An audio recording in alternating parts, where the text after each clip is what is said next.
0.01.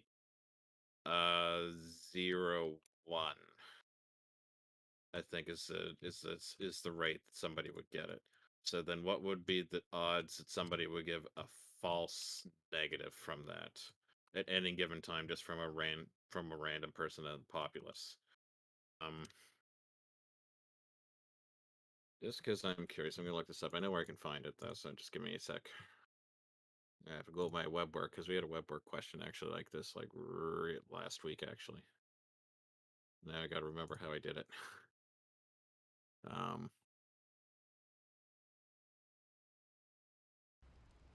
so five.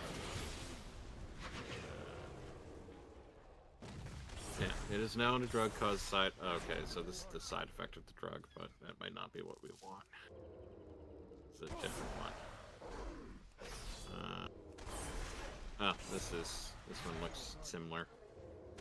It's a device not told measures like drunk drivers. I just need to look back. Damn, I didn't use a formula for it. For that one. Here's which one it was. Probability that would give breathalyzer. Okay. So we can test to see, or we can calculate to see that 1 divided by 0.001 is the rate that somebody has COVID. PCR test has a 10% chance or a 0.1% chance to be negative. Therefore, you have the complements of it. Complement just means it's not part of that set. Or it would be the number that would be outside of that. Now, I have to remember what we do here. You know what? Hang on a second.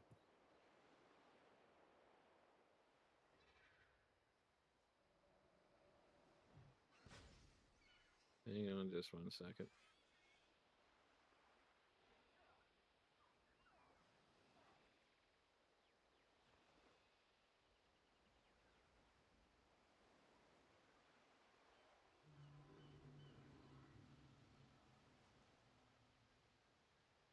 You'll join me in paint.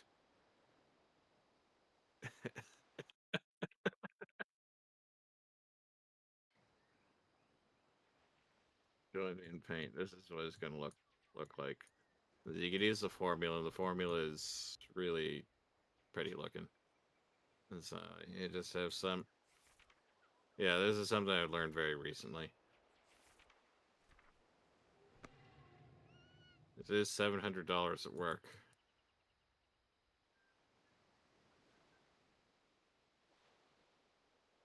This is called. So we got somebody. This is just some person. This is some person. This is if they have COVID and no COVID. So COVID is like 0.001. COVID. On the other hand, it would be 0.99.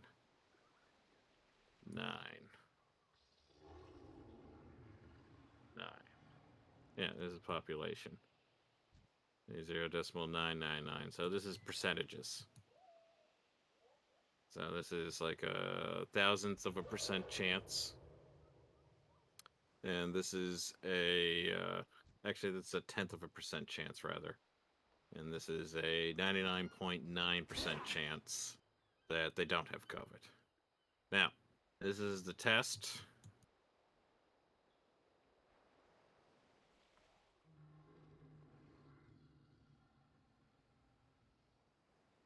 And test is if they have COVID. So you'd said if it comes back that it's not exactly accurate. So it's 10% chance of that's 10% chance of a false positive. So it'd be a 90% chance of a correct negative. And then that's How do I do the rest of this? Oh, fuck. I should really just open his notes. So notes will make this easier.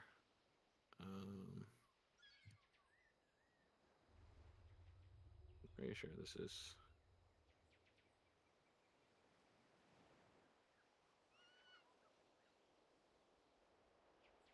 I forget about this part here if this part's different. But this is going to go like that, and then that's going to spit out some number there based on like these conditions. No,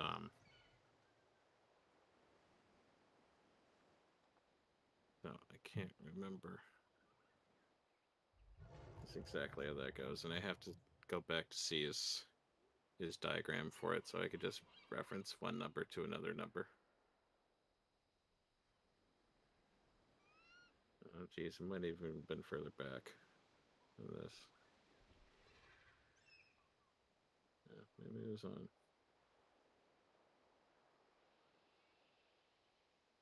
Okay, here we go. Yeah, so these are the tests. So, COVID. Yes. So I guess there'll be more there. Be COVID, yes or no. And then you would test. Maybe you would test here.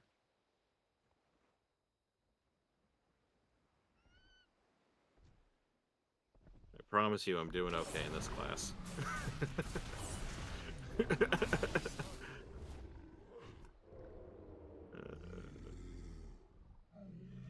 The test. COVID. And then does it come back? Yes or no? Okay, so I think that's how it's set up. So, what were the percentages? So I think this is then 0.1. No, we already had that there. So, it's positive gives that. I mean, it accurately gives that. But now what is the opposite of that? This is the one I can't remember. Is if you test, what's the probability of a false negative? Is what I can't remember. So if you test no, but it's a false positive, it's yes. I see. This is what I can't remember I did. This is what I can't remember.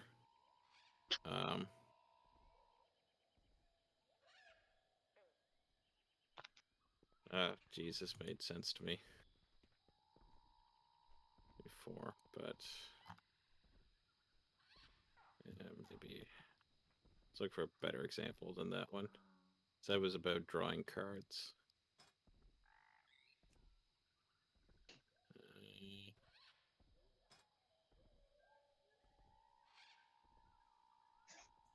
Oh, here, this is exactly it. So it was disease, and then it was 0.0. Jeez, this is very close to the COVID numbers. 1% of the... That personality test was called the Myers-Briggs, was it? Yeah. Okay. That was called the fake and gay test. I think it was called. The am I gay test. Yeah. No, I just got here like a second ago. Disease and positive.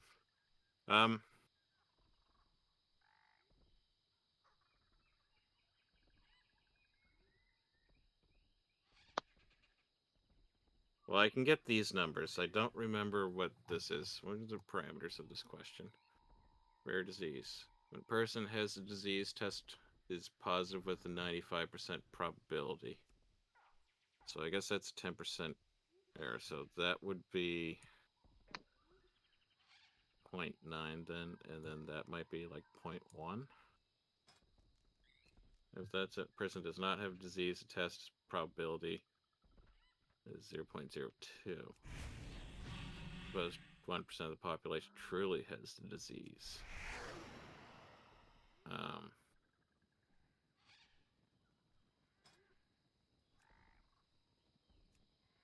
let's see here. So yes, so that's that number there, and then no would be this number here. Are we talking about like what are we talking about specifically here?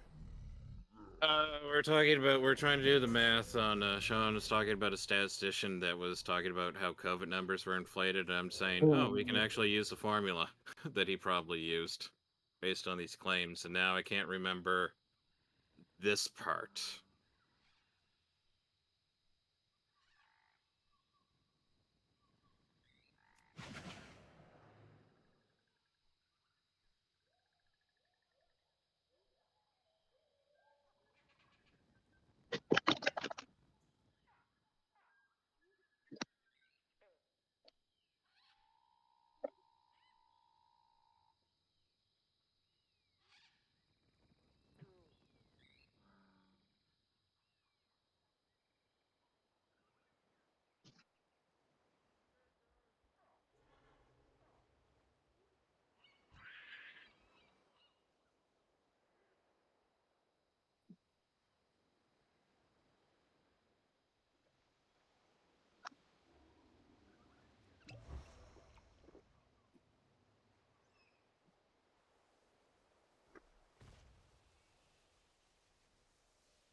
Let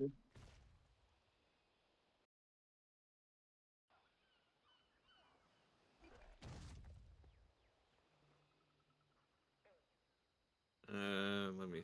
I'm just referencing back to a similar question to see if I did everything. The bottom part should be correct, but we're also interested in this section up there.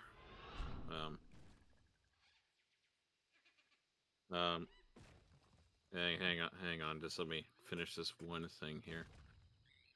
I guess I didn't even need a calculator to calculate that top part. That's pretty easy. Consumed alcohol, 10%. Yeah, we need to know what this number is. You need to know, like, we need to, we don't have. Did he provide any information about this number here? The one on the top. Yeah, because we can't. I can't finish this without knowing what these are. Specifically, what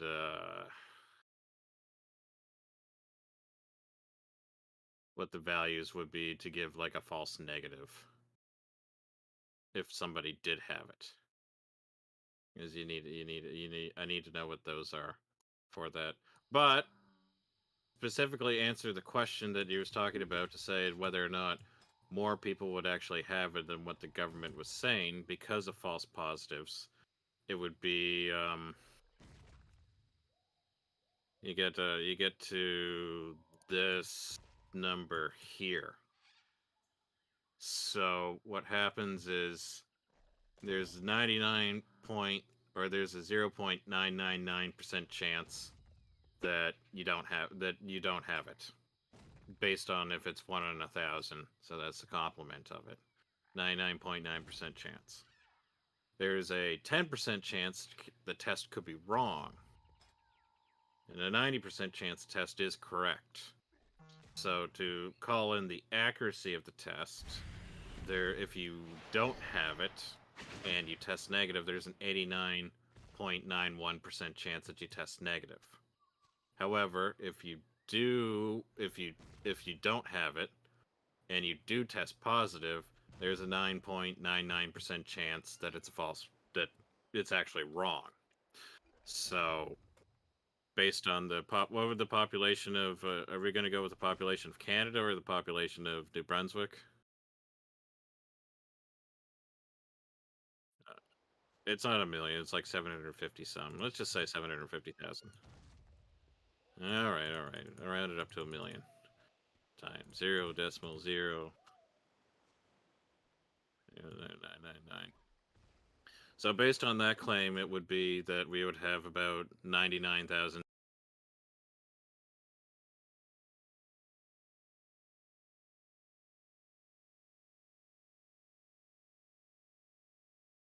So you would say that that would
up here.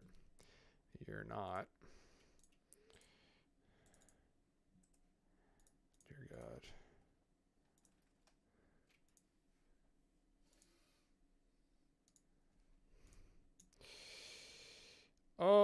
Okay. Shut that off. Okay. Hopefully my audio is working. Should be. Well, 3, 2, 1. What's up? Welcome back, everybody. Welcome to another extremely casual Cats podcast. Sorry, I had that. I need to change the stream title too, for Christ's sake. I had the stream going. We're getting echoes, duplicating, Oh no. like Piccolo. Oh no. I think my mic is working, so you can hear me. Then I should be fine. Yeah. Yes. On this episode, I guess. This is episode 13 now. We haven't done an on location one in a while. We need to fucking do that this weekend or something. Yeah, it's been kind of warm, so that's good. It is hunting season, it's deer season, isn't it, around here? So Is it? watch out. Should we hunt a deer on? On live Someone's on been stream? shooting something back up the hill. I don't know. Oh really? I don't know what they're doing, Let's hope it's deer. but Well, yeah, there's a lot of deer last night. It was really warm though, so yeah, it's Yeah. been unseasonably warm. Usually, I've got the beanie and the sweater and the whole hipster fucking garb, and I've had to derobe many times out in public. It's very embarrassing. But on this episode, I guess we're going to be talking about.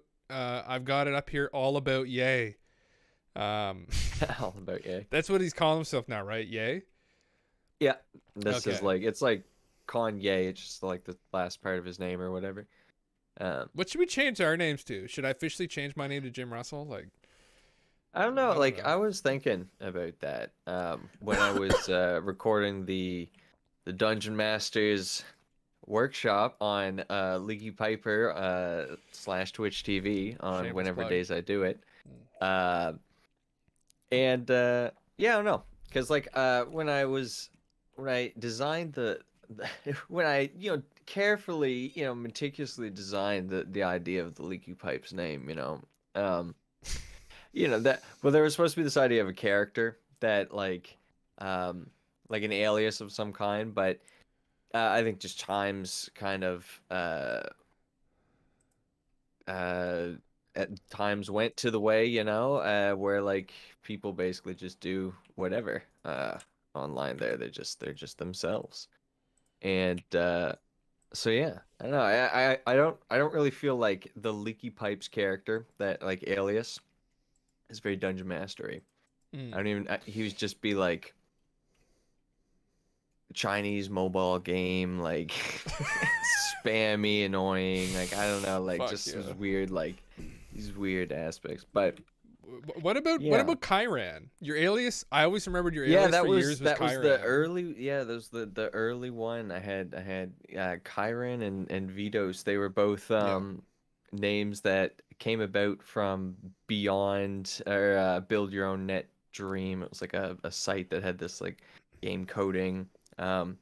So just I don't know, when I was like 14 or whatever. Actually, Kyran came from a game called Conan, which is like a RTS, and there was like a list of names, so that was just one I picked. And then yeah, and so but I don't know, I just moved on from them because it's Vitos and Vito's Pizza, is too much. It's too much. It couldn't shake that. And then the Kyran, I think, was like a female name in some culture. Let me click quickly here.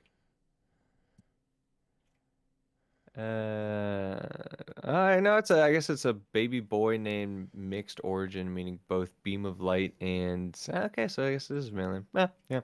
Yeah, I But don't know, yeah. I don't know.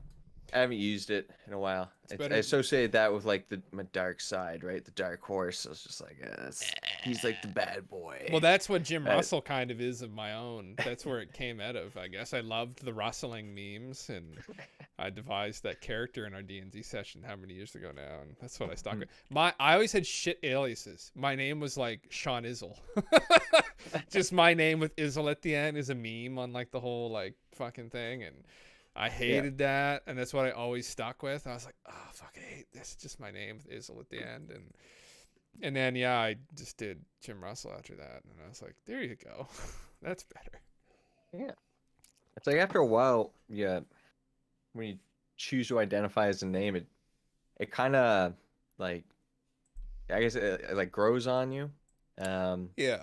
Like nicknames.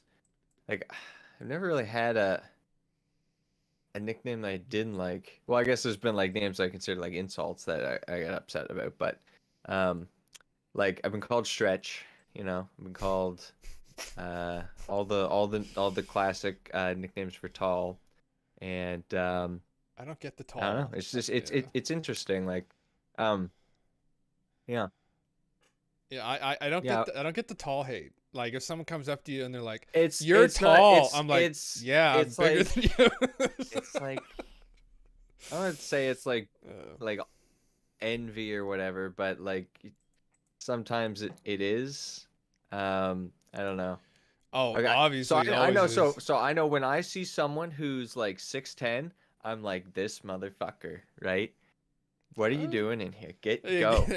Go. Don't hit your head on the way. Get out of here. Because like you're told you're tall your entire life, and so all of a sudden that becomes like an identifying ridge of your personality. So you're like, okay, I'm a tall person, and I'm so tall. if there's like, yeah, if you're just a little, just by a hair, if you're the tallest person, you're the tallest motherfucker in that group, right? And that's like some sort of like stature that like you some have like as a shallow, like really weakly constructed, like ego. yeah. These things develop in like high school or whatever, right? Like, and you're just a tall yeah. person. Yeah. And then so anyone who's taller than you, there's like that envy that kind of eats you. It's like that place of like tallest person, which means nothing, and it doesn't really like build a character. It isn't like a defining character feature. It doesn't build you. It doesn't make you better at all. But you like want that. So so I can remember feeling that way personally. So I can only imagine, I guess, an average height person maybe would feel less able if they were just average. I don't know. They feel I've always intimidated. just wanted to be average though. I've been like, oh shit, like you can't like fit into stuff.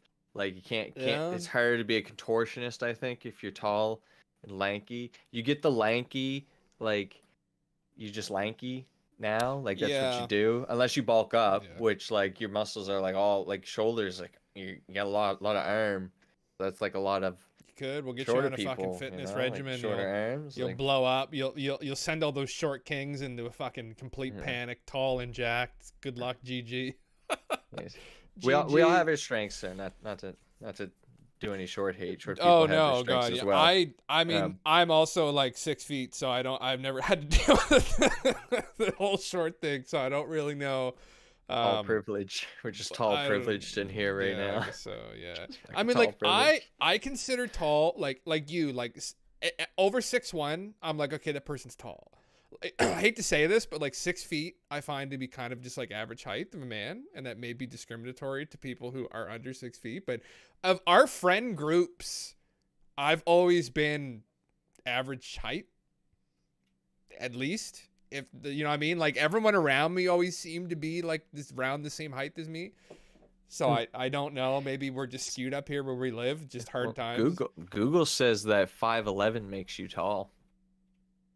Really? Well, I mean, In the statistically, like US, the average height for men is 5'9", meaning once a man reaches 5'11", they are considered tall. Generally, the idea of tall differs from country to country, but is around 2 to 3 inches taller than the average height.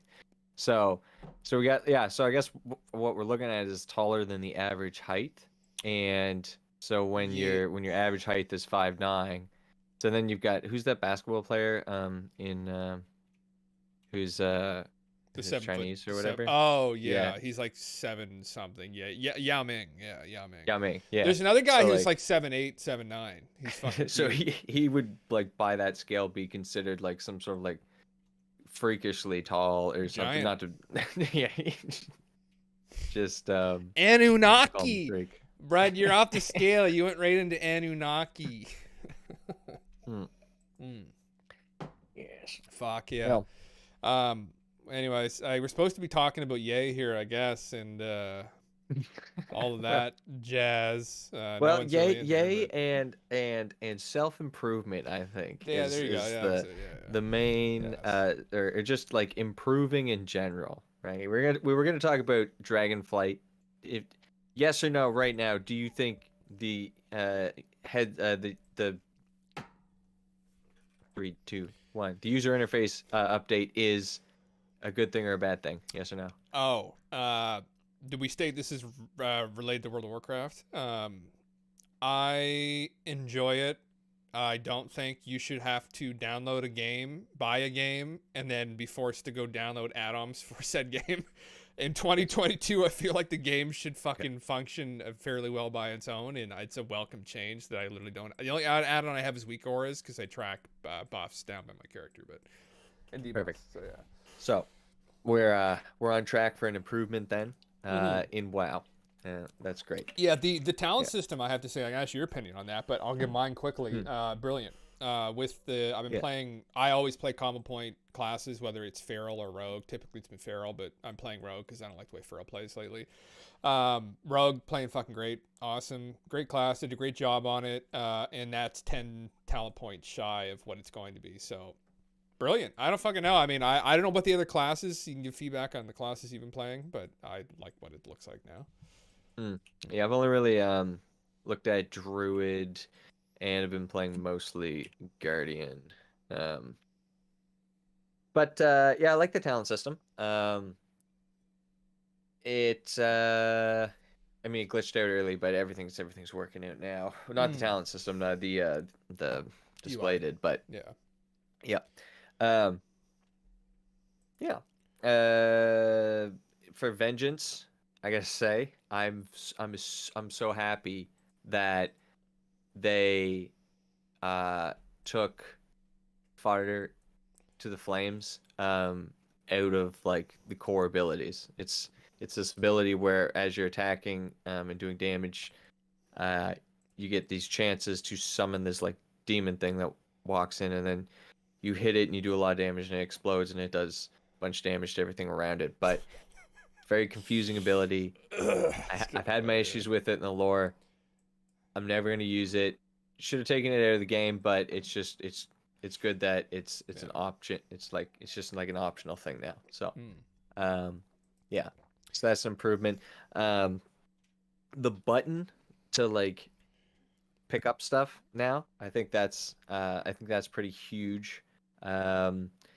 Especially for people if their mouse isn't as quick or whatever, or they don't have like a gaming mouse. Yeah, so explain that again. You explained it to me today, but like, so it's a. It's just it's an interact button. Just an interact button. So like it's like right. Mouse. No. You just walk up. You just move your character close. Like if you're talking to an NPC, you just move your character close to the NPC and you press the key that you've bound to the interact, and it just like right clicks on the NPC for you without having to hover the mouse over it. So you could basically play tabbing through enemies and stuff without a mouse, I guess, if you really needed to. I'm wondering if they're thinking about doing like mobile stuff, and that's why they would have added it, because it seems like it would make it almost playable in some fashions. And like you could do like pet battles. I think they already do that in mobile, but anyways, mobile is not improvement. That's the other path that we hope it doesn't go down in Dragonflight. But yeah, so right now it's looking pretty cool.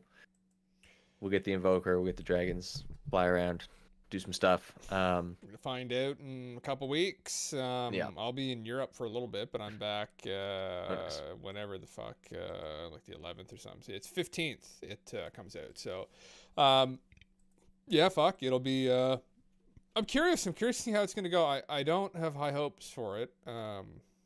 I haven't seen any feedback on it, so I literally have no fucking idea. I'm just gonna play through the starter quest and probably delete the character after. So I just want to see how they play.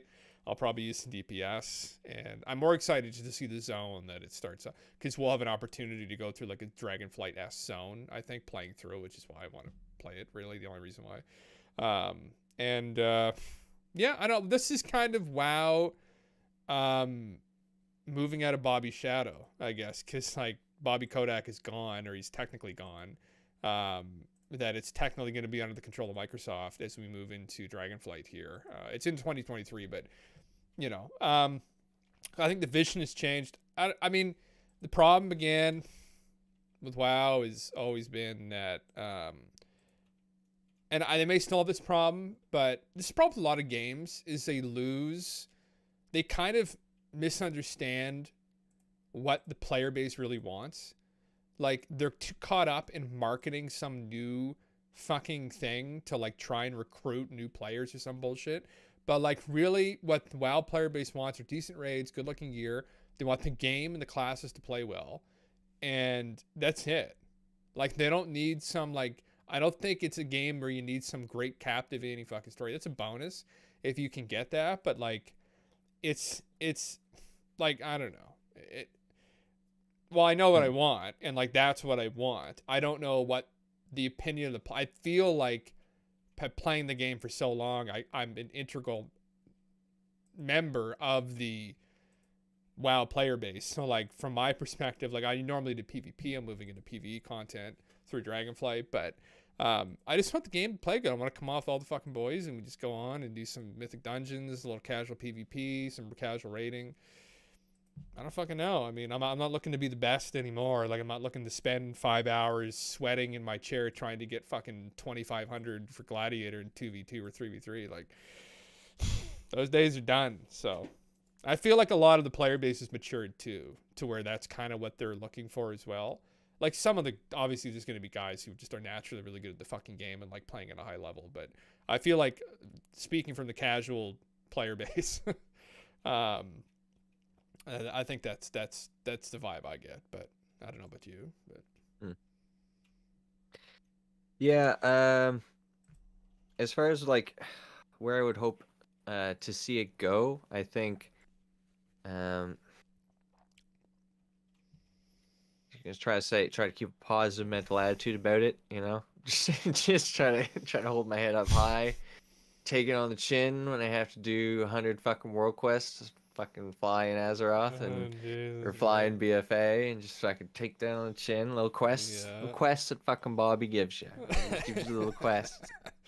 Bobby, I want to fly around. I want to see your world. It's like, well, you gonna fucking do what I tell you, because you don't have the reputation grind to see my world from a bird's eye view.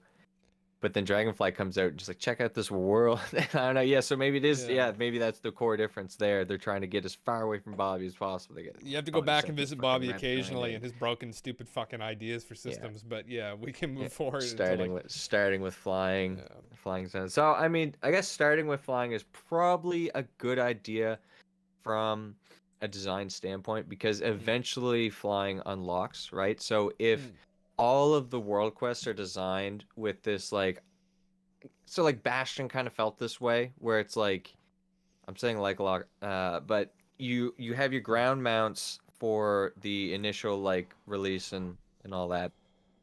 People will be interacting a lot. There's like roads they have to take to get to like the northern section of Bastion, right? It's like a movement funnel, right? Yeah.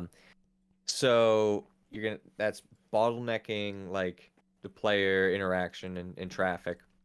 These world quests, a lot of them act like that, where you're just kind of in an area, you get to touch a couple items, and then or you get to kill a couple things and collect a couple things, and you get to get 3 parts and make one thingy and use it on the spot.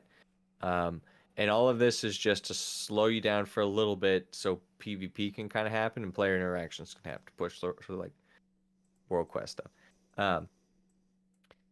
Here's my description. What is my point?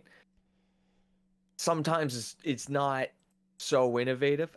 So it's good that they're starting with the idea of people are gonna be flying around. I'm hoping with the idea of dragon flight, we start off with the area of flying on dragons and shit. So I'm hoping the levels are gonna be designed like accordingly to facilitate when the traffic gets airborne, i.e., that starts up and so yeah, and then I hope we get some. We keep the good ideas and we throw away the bad ones, and that's a subjective when it comes to when it comes to like everyone's opinion and shit. But Yeah. Yeah. Yeah. just about that. Just keep it simple. Just keep it simple. Keep it simple. What about Ye? Should we talk about should Ye keep it simple? What's that, brother? What you rambling about? Like, what's going on with all Ye's this got fucking 200 anti-Semitic? Ye's got $200 million in the bank, and he's going to war. Okay, he is going. I actually didn't watch him on the Dark Horse podcast yet. He's not on. He's on Lex Friedman. Oh, Lex Friedman. Yeah, Lex Friedman. Dark Horse is that's Brett Weinstein.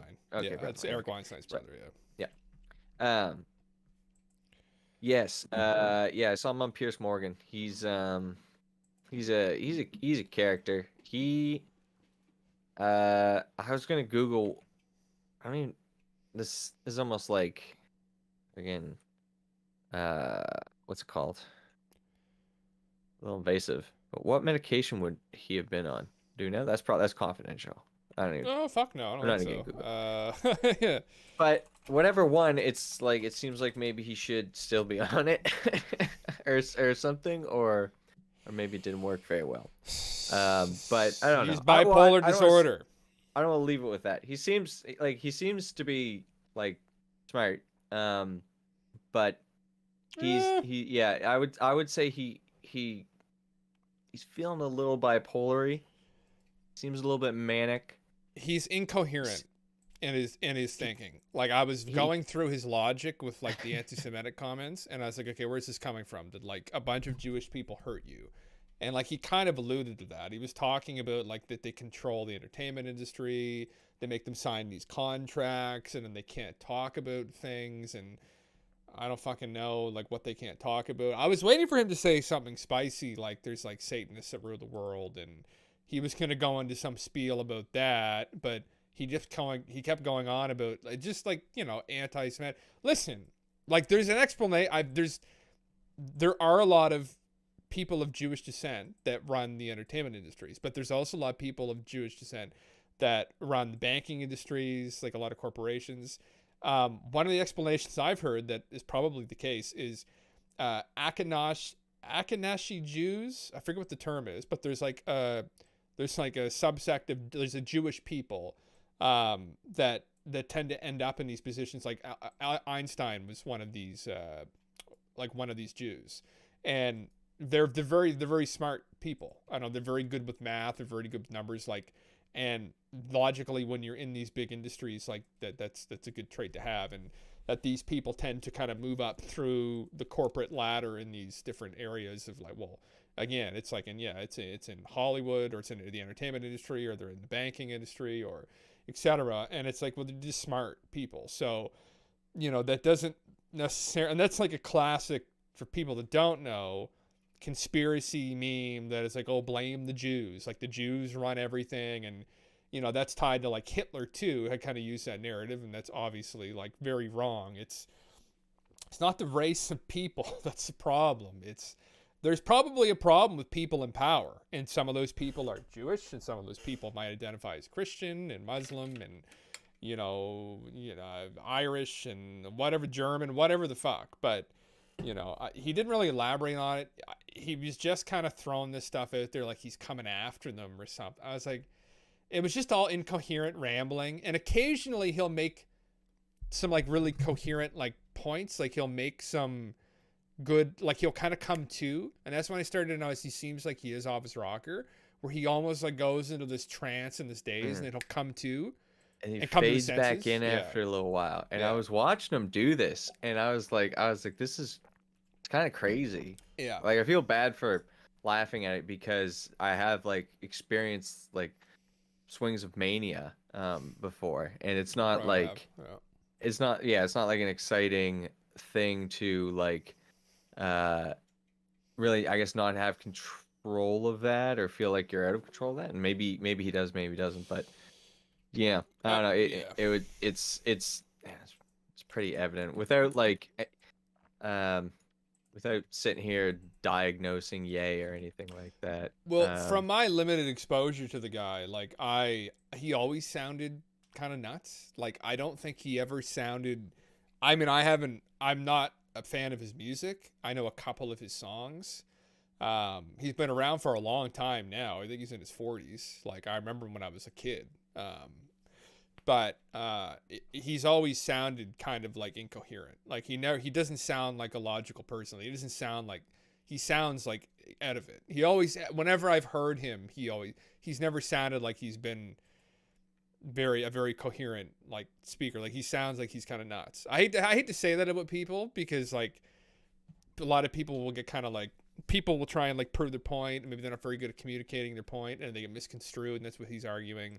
But unfortunately, like if your line of thinking is just really disjointed, that's kind of like the definition of being a little like nuts. That's the definition of being crazy. Like your thinking isn't like straight. Like you're all over the place. That's literally the definition of being crazy. So by definition, then if he's in that kind of headspace, like he's kind of crazy. Now maybe he'll get help and fix that problem. I don't know. I mean, as always, sitting here, the peasants that we are, I'm sure he's been exposed to some interesting things. I was hoping that if he's going to go out with a bang, bud, like drop some spicy knowledge, like drop that Ghislaine or Ghislaine, that Ghislaine Maxwell fucking list you had there of the celebrities you provided these young girls to that never came out in the court documents. You know, like give us, like he would probably know some of these motherfuckers that were out there with Epstein and her and all crew, you know, hanging out. Like tell us who these people were. I'm sure he knows that much. Like don't just talk shit about the Jews that run everything. Like, you know, give us some spicy details. Hence why I didn't really take anything serious that he's fucking saying, because he didn't say anything interesting to me. But I don't know. That's just me riffing on it, I guess. But yeah, I don't know enough about Ye, I guess. I don't know enough about this guy. I mean, it's all like offhand, like exposure. Like I know the Gold Digger song. Flashing Lights was probably the song I know the best from him that I liked. He rapped over a Daft Punk song and ruined it, in my opinion. I don't fucking know it. But like, what's your exposure to him? Like, did you listen to his music? Do you know his music? No. Yeah, fuck, I don't know. We're not Kanye West experts here.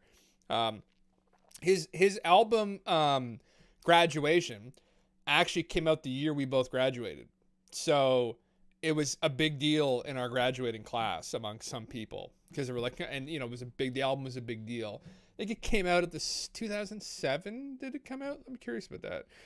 But I remember like some, you know, girls I was hanging around at the time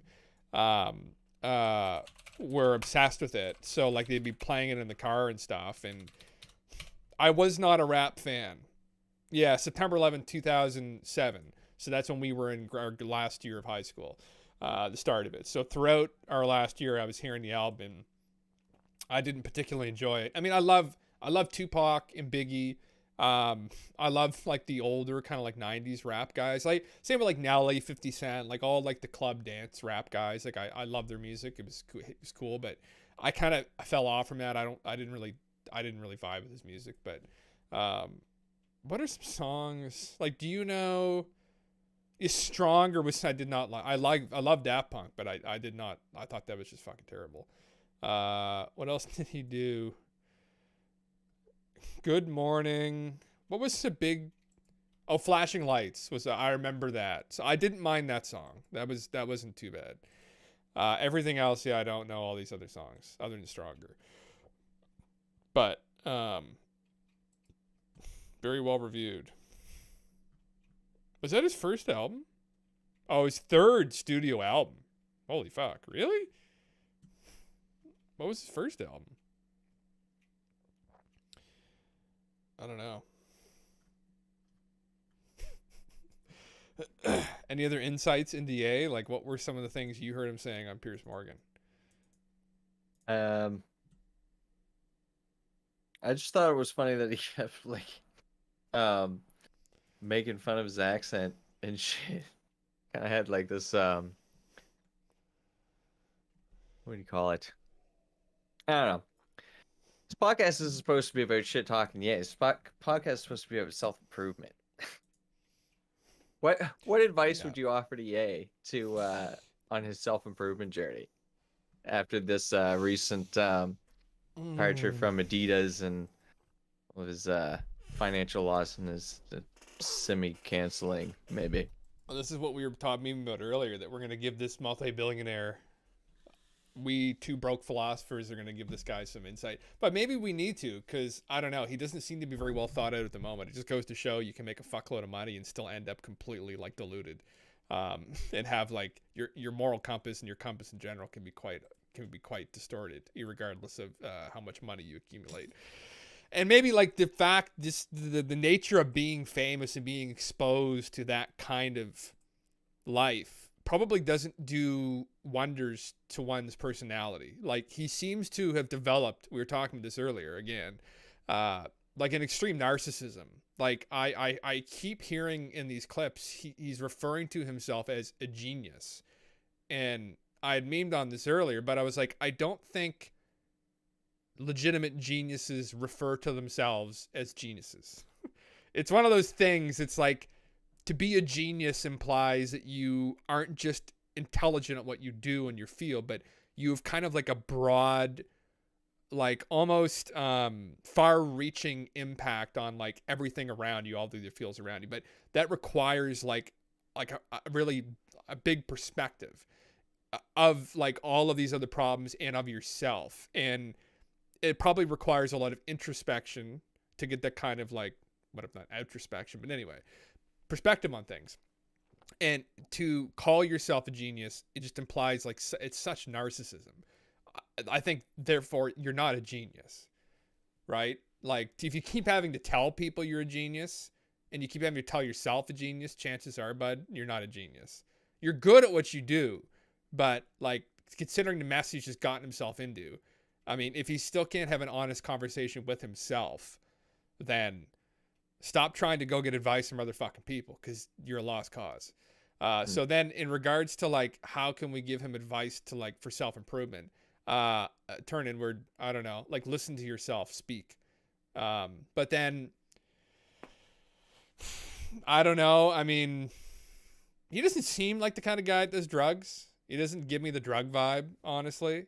He's got like the Jesus vibe going. Like, he's like all for Jesus. He's one of these like, from what I heard, again, I don't know the guy. I don't know a lot about the guy. He was talking kind of like in a fundamentalist kind of sense, but I know down like in the States, like a lot of the kind of like black churches, the Baptist, black Southern churches, they're very, I don't know if I call them fundamentalist. They're more, I mean, it looks kind of fun, honestly. Like, it's kind of like a community thing. But so maybe I'm misinterpreting some of his statements on that stuff. Like, the clip I saw of Piers Morgan, he was talking about like that, like he needs Jesus or something, or he was talking about something about God's will. And he was just like quoting out some verses from the Bible. And I was like, okay, all right. Like, I'm just trying to suss him out, but I don't know, maybe listen, the Bible, although I don't think it's like a holy scripture down from God, it's a well-written document, right? Like, and there's a lot of great metaphors in there, and you know, it's something I think you can study, and you certainly can come away with an education of one kind, some kind of another. Like, you can become like morally a much more educated person reading through those biblical stories. So turn to that. Get the fuck off of these, like, you know, stop touring around the media talking about hating the Jews or something, like, and calling yourself a genius. DEFCON 3. DEFCON 3, yeah, like whatever that means. I don't know what that means, but it's a military term that like it's like Oh, I know state what of that means. awareness or whatever. Or... I know what DEFCON 3 yeah. means. I don't know what DEFCON Yeah. 3 on the Jews means. Yeah, and the Jewish people. You I just don't think, say things so like that. What I was picking up out of the scattered trail of information that he kind of leaves as he spouts his symphonies, was that there's like, I guess the Jewish people in question were particular ones who are designing in unfair contracts. Yeah. But he also like has these. It's almost like there's like a couple different yays. There's like Kanye, there's like Ye, and then there's like Yeezy, and they're all like, he's like multi-dimensional. Like that's what I like to think about it, right? It's silly, but I like to think that like all the possible Kanyes in existence, like in all the infinite parallel universes, right? Alternate dimensions and stuff, they're all the same one. And he's just having a hard time sorting it out, right? That's what's happening with Ye. Yeah. I think what he needs to do is he needs to get his vibration in check, right? And he can probably do that with an assortment of crystals. I know Adidas hit him hard, but we will gather him the crystal. No, I'm just making it now. Maybe we should try that. But whatever medication like a doctor has prescribed, I don't even know. It's weird though, because like they do weird shit with stars. So it's one of those things where I don't even know if I feel Be a Michael Jackson situation. yeah. Michael, take all these pills, you'll be fine. Okay. Okay. And like he talks about that too. He's like he talks about, I guess. Oh, I think he does. Maybe he's emphasized about it. Yeah. About all of his friends lying to him or whatever. Yeah, but I guess it really is kind of problematic how he's not super specific with a lot of the stuff, and he just kind of trails out. It's like, I think in his case he was referring to like some of these more famous figures, and it's like I think he was definitely dealing. Now, I vibe with him a little bit on the Trump stuff because he came out, he supported Trump.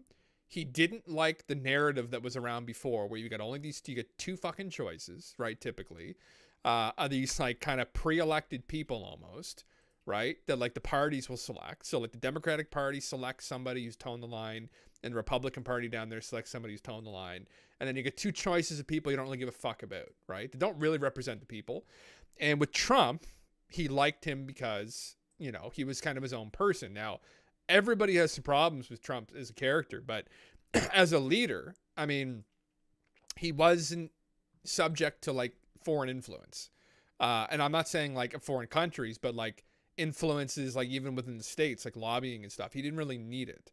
Well, we assumed he was financially fine, but maybe he wasn't. I don't know. But anyway, he liked him because he was his own person, and he was ostracized for associating with him, and that really frustrated him and caused him a lot of stress and a lot of rifts within his personal like relationships. And that's true of a lot of people in the States who supported Trump. And, some people have their own theories around Trump. Some people have conspiracy theories around him and QAnon, that he was elected by ex-military people and they installed him to try and like change the narrative. And listen, a lot of the people who tend to be hypercritical of Trump, I mean, they're just looking at his character, and that's an easy thing to do.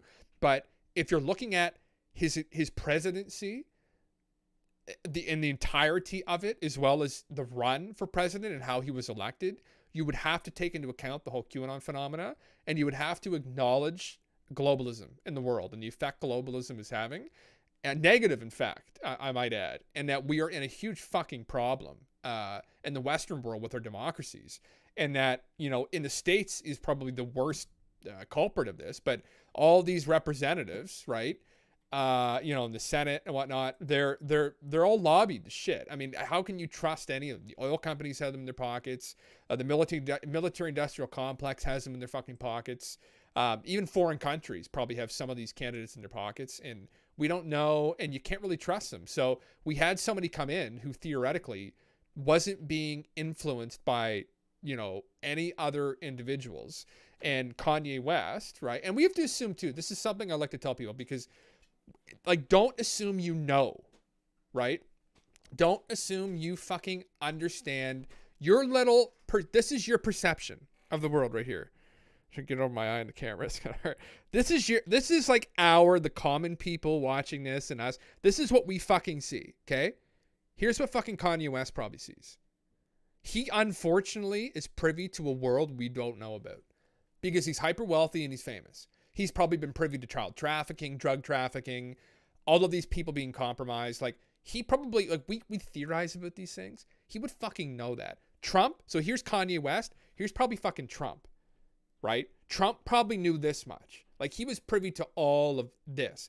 And then some of these guys, maybe ex-military people, some of these guys within the NSA who had access to all these famous and hyper wealthy influencers, their cell phones, right? This is probably what it's off the fucking chart. They probably know shit that like keeps them up at night. So we assume when we're making these judgments on people a really narrow narrative, and we're not taking into account really everything that might go into what they are and what they know and what the whole decision-making process. And with him, he was clearly very frustrated with the reaction that the African-American community had with Trump's election, and not just them as well, but other communities like the hip hop community, which is not just made up of African-American people, and a broader, the entertainment community, right? So like Hollywood in general, like the movies and actors and, you know, singers and etc. And they ostracized him. And I understand where he was coming from with that, because that, and it ruined his, you know, and do a full circle here, ruined his relationships, like his relationships with maybe his partner, etc., like his mother-in-law, his family, whatever the fuck. I offered him say a couple of these things. So I understand that frustration, and that frustration may have honestly led to him coming out and saying these things, like very unpoetically, maybe misinterpreting what's really going on. So then maybe, in fact, he doesn't have a broader view of the world than we do. I think he does, though. But the way he's gone about this just seems like somebody who's just, going through a mental crisis to me.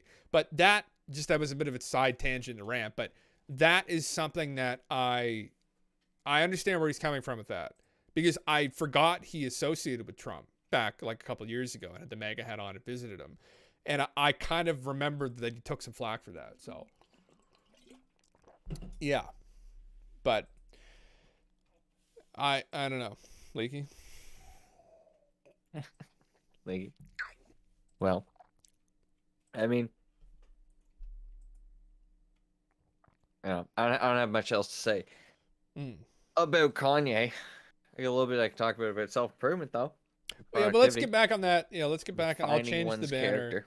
Let's talk about that. I mean, we can't really help that guy ultimately. He just kind of is going to do what he's going to do, and yeah, he's kind of a tangent, and he's kind of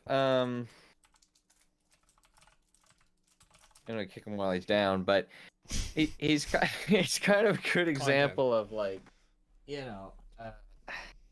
why you want to have a good, why you want to improve your self-awareness, I guess. I guess not that he's not self-aware, that he doesn't seem self-aware. I don't know. Well, actually, I'm gonna take that back, because if it's the bipolarism, then it's not really like something that he can exactly, maybe moderate on his own.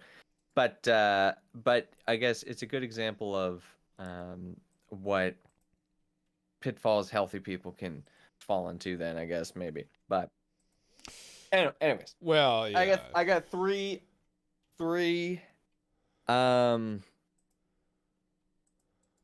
What would you call them? Points for self-improvement. These are the three. Well, they're not really tips. I don't have any tips. It's just focus points. It's okay. Just what you gotta do. All right. This is coming to you from the 10-minute YouTube video I watched earlier today before recording this. Excellent. So, tip number 1. Okay, you gotta improve your self-awareness. Okay, you gotta fucking, like, if you don't know that you're here, big brain, how are they gonna know that you're here, right? So fucking, prove that.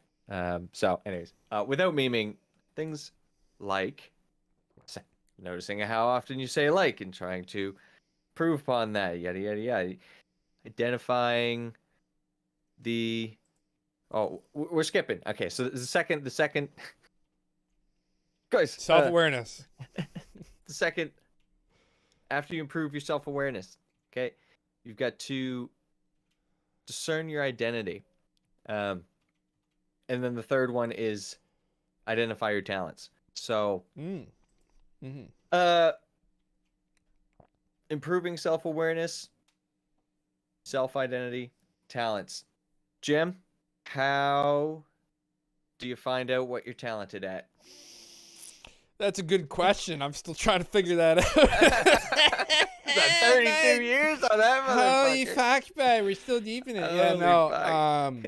Yeah, well, no, I think, listen, well, you've got to listen, like, as a philosopher, like, there's always this, like, golden rule to stick with logic alone, but I don't really agree with that. Like, kind of a little more Platonic. Like, there's an element, I don't know if Plato would agree with this or not necessarily, but maybe Socratic, but like you have to kind of like follow your intuition on things, though, right? But that's one thing you have to kind of be intuitive about. You'll find, as I find myself regularly getting lost on tangents and obsessing over things due to my awareness being expanded maybe a little bit too far, I'm off spending too much time and energy on something that's not really going to net me any kind of return, financially, even just like in terms of like a reward. Like, it's not going to be a rewarding pursuit for me necessarily.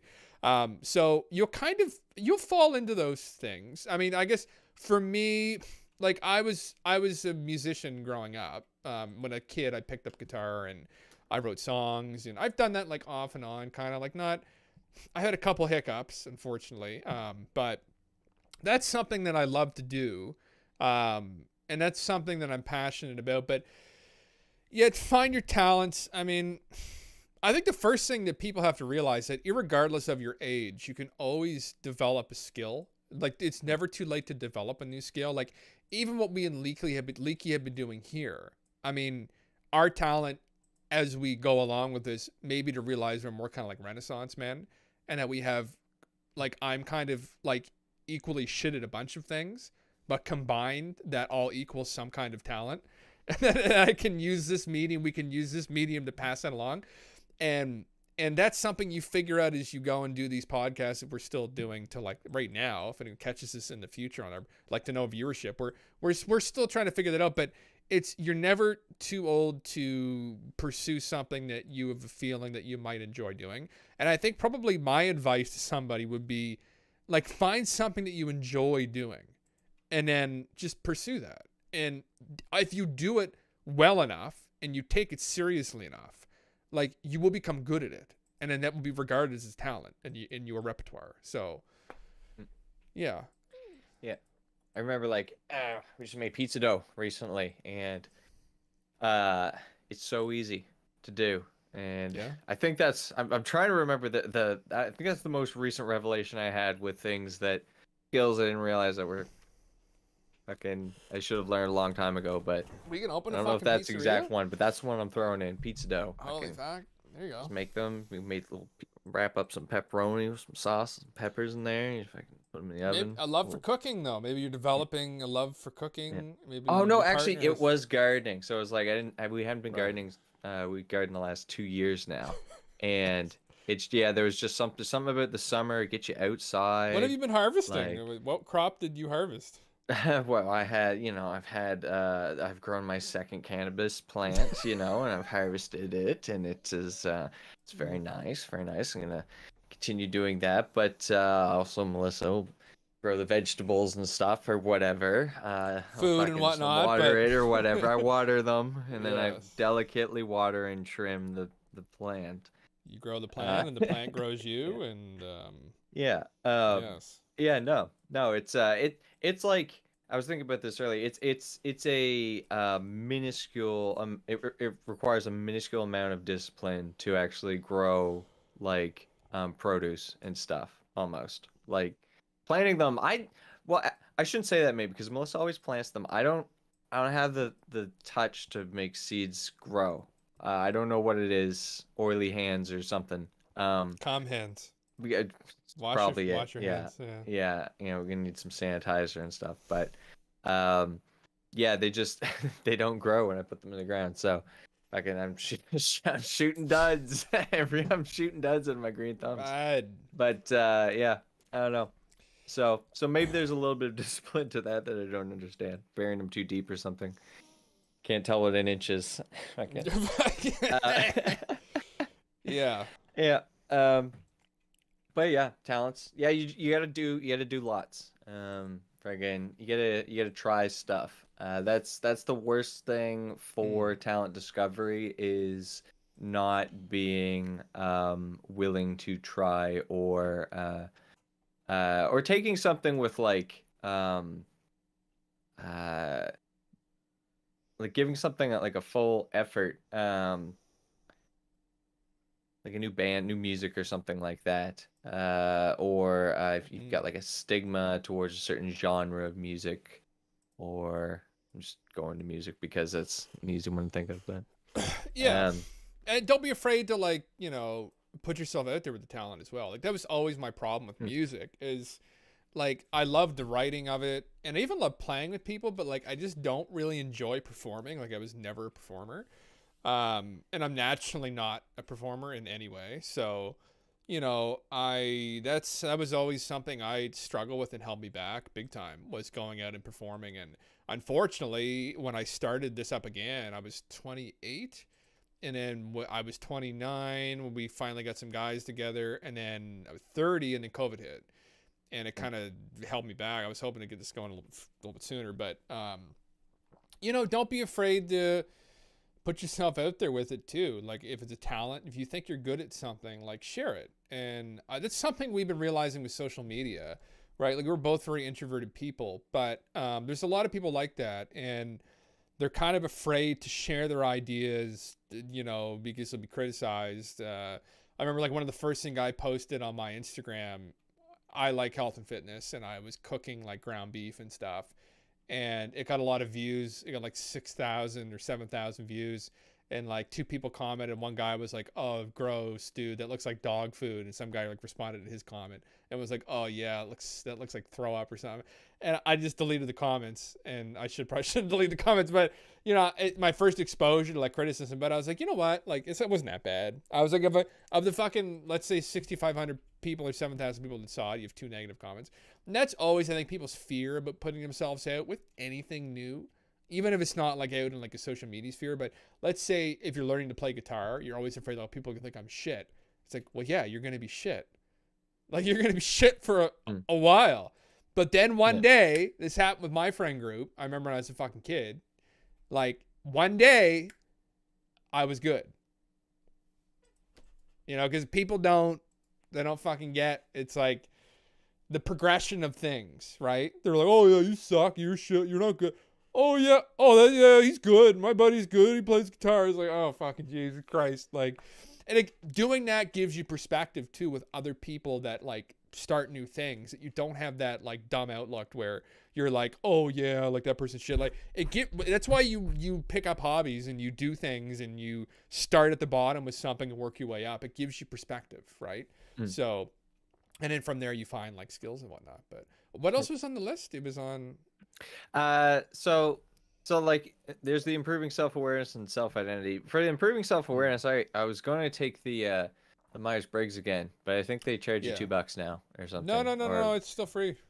Okay, well, you'll have to find it and link me it again because I want to do it again. But yeah, there's like that. We've talked a little. I think we have. We talked on this podcast about self-awareness. No, I don't think like we've talked about it in like directly, but we try to be self-aware, introspective, or whatever. I guess. Yeah. I think we're naturally introspection and self-aware is kind of maybe kind of different, but because like your level of self-awareness might change how you think introspectively or whatever. Maybe I'm not sure, but getting lost in the weeds here. But yeah, so that one is that's a personal journey for each and every individual. Was a moment when I felt that my self-awareness had improved. Oh, I can Jesus Christ. So I'm an empath, so I like pretty often. I don't know. I just I'm not social enough for it to ever ever be self-aware. I'm never aware of anything but the self. Completely neurotic. I don't know. Jesus. I have moments. I have moments when I have improved self-awareness. I'm sure. I can't think of any. I I'm very always had self-aware right now. I always had a broad awareness. Like it was debilitating actually. I was I was aware of things that I shouldn't have been, and I should have been more self-aware.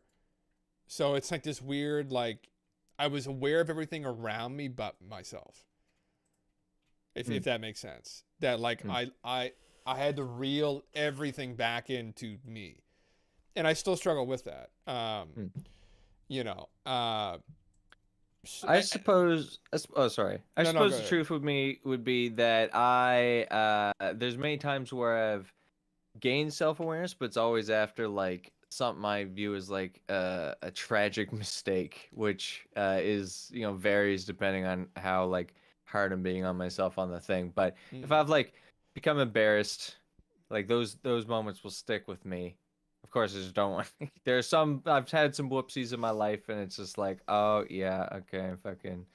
Those are moments that make you more self-aware, but those aren't the ideal ones we want to talk about right now because we want to try to like improve ourselves. We don't want to go making mistakes. Though, if you're searching You for have certain to. talents and you're in like, you will have to make mistakes. So, Yeah.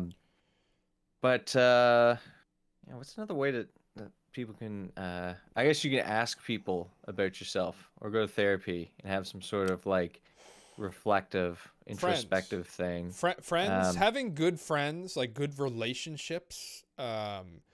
If you're a man, having a good woman around, or having a good partner is probably Yeah, more because appropriate thing to say. you can see parts of yourself in others and You'll get into arguments, very heated emotional arguments, and you'll realize things that you do. Everybody does this, but like you'll realize you'll try to maybe even manipulate situations. And this is more in my youth, but you're like, whoa, whoa, whoa, whoa, whoa. And you think about that. And you're like, was that me? Like it'll reveal parts of you that you didn't realize that you had. And I think doing that as early on as you possibly can is a really good idea because it will create it'll create more self-awareness. Like you'll get a broader picture of your whole character. Like this is how you're functioning under stress, and being in love with someone or being in a romantic relationship with somebody, like that definitely brings you to like a point that you do need, your character needs that at some point.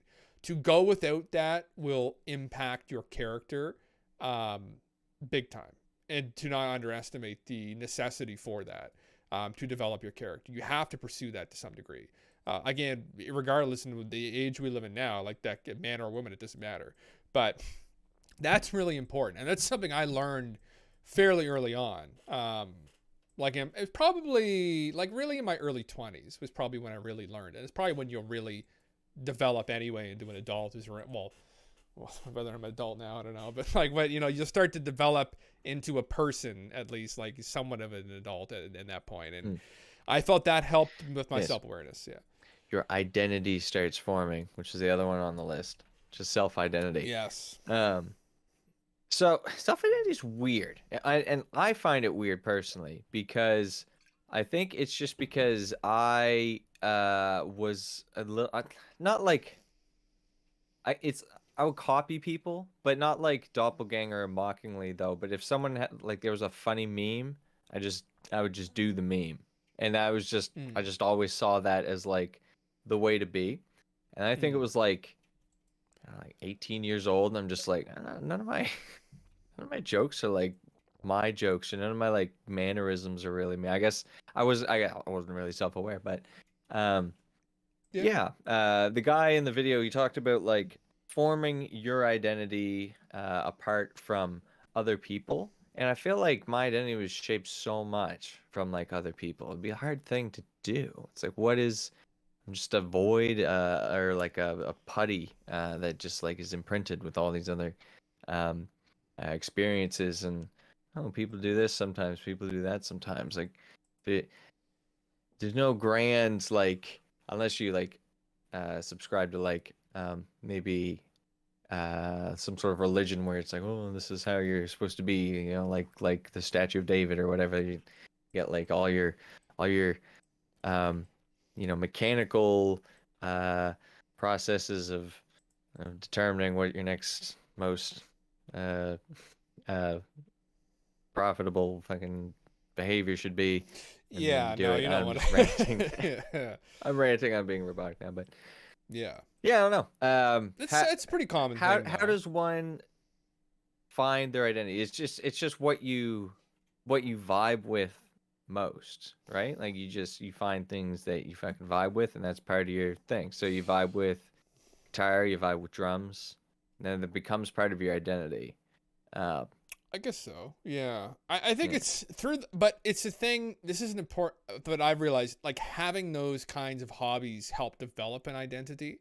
Now you obviously have people who like using guitar for an example, their whole identity is playing guitar. Oh, that's that guy that plays guitar. Like I never wanted to be that person. Like I always wanted to more be like an artist and like be original and, you know, do like it was just something I did on with it. But yeah, I think it's having hobbies and doing different things helps you discover that. You suss out things that you're good at and you suss out what you're bad at. And like honestly, a musical instrument is really good for that and progressing within it because you suss out very quickly like how bad you are at it. And I think there was a scale you're talking about. What was it? Of like the better you get at something, the worse you realize you are Yeah, at it. it's the Dunning-Kruger effect. Right. So it's about your confidence level with how capable you are in a field, and then versus how much you actually know. So when you know very little, you have extremely high confidence, and then the more you start to learn, you eventually get like low confidence till you're at a regular like confident level for your skill level, and then you start as you start learning more, you become more and more confident because you can start to kind of see the end of the road of the you know of the information that is in the field or whatever. Yeah, and I think that's something in guitar I came to realize because as I got better and like my metric for being good was up against our old guitar teacher who was borderline master level player. So every time I went in there, I was like, yeah, I am fucking a novice. And I always felt like a novice, even after being with him for almost 10 years. But I was able to suss out getting better at that instrument, what my limitations were. Like, for instance, there's a technique with guitar called sweep picking, where you like sweep pick down, like it's pretty self-explanatory, but you sweep up and down with your fingers and the pick go the exact same speed. I couldn't do it. As much as I tried to learn to do it, I couldn't do it. So I ran into limitations that like with that instrument, I was like, I cannot do these things. What can I do well within this instrument? And I was like, well, I have very good feel. I have terrible knowledge of the fretboard. Even like trying to know it, I still do. So with that, I was able to really try and I'm not try, but I really narrowed down what I could do within it. And so I found people like Billy Gibbons is somebody who I love from ZZ Top, who's kind of a similar situation. He's a creative guy. He didn't have like a broad spectrum to like pull from, like his music knowledge, his notational knowledge wasn't that broad, but he just had really good feel too and good tone. And I vibed with that. And that helped me develop my identity as a guitar player among guitar players. Bossman 6996. What's going on, bro? I vibe with the 6'9". I'm talking about self-improvement. But yeah, that's I think that helps figure you out. Having hobbies helps you figure out and develop your character. It's helped me over the years, I think. So long as you're careful not to like let that hobby define who you are. That helped me suss myself out fairly early on. But we all struggle with like copycat. Like to this day, if I play out, or we just played a gig recently, and Matthew Good was someone I really like looked up to. I guess he's like kind of an asshole in real life, which is unfortunate. He's a Canadian musician. But just his whole style, the way he wrote songs, our brains must be wired very, very similarly. Cause like, I just meshed in with him.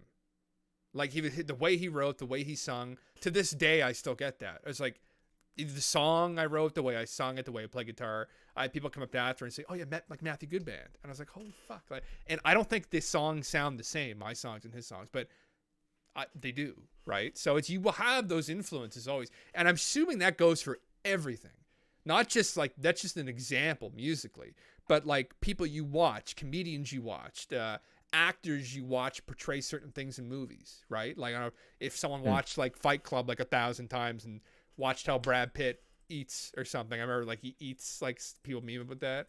I was like, maybe people do that if they assess. It just all becomes, but it's all you though, right? Like the way you amalgamated all these things is you. Yeah. Yeah. Yeah. I can remember struggling to find some sort of identity as a dungeon master, as an adventure writer, because there's in this age of YouTube, there's so many different like opinions that you run into, and they all get upvoted to a degree where you've got all of these like ideas, which is good. It's good to know what your like core player base is thinking about the games overall, but it can be very intimidating to have to write within like confines of like what's going to be expected.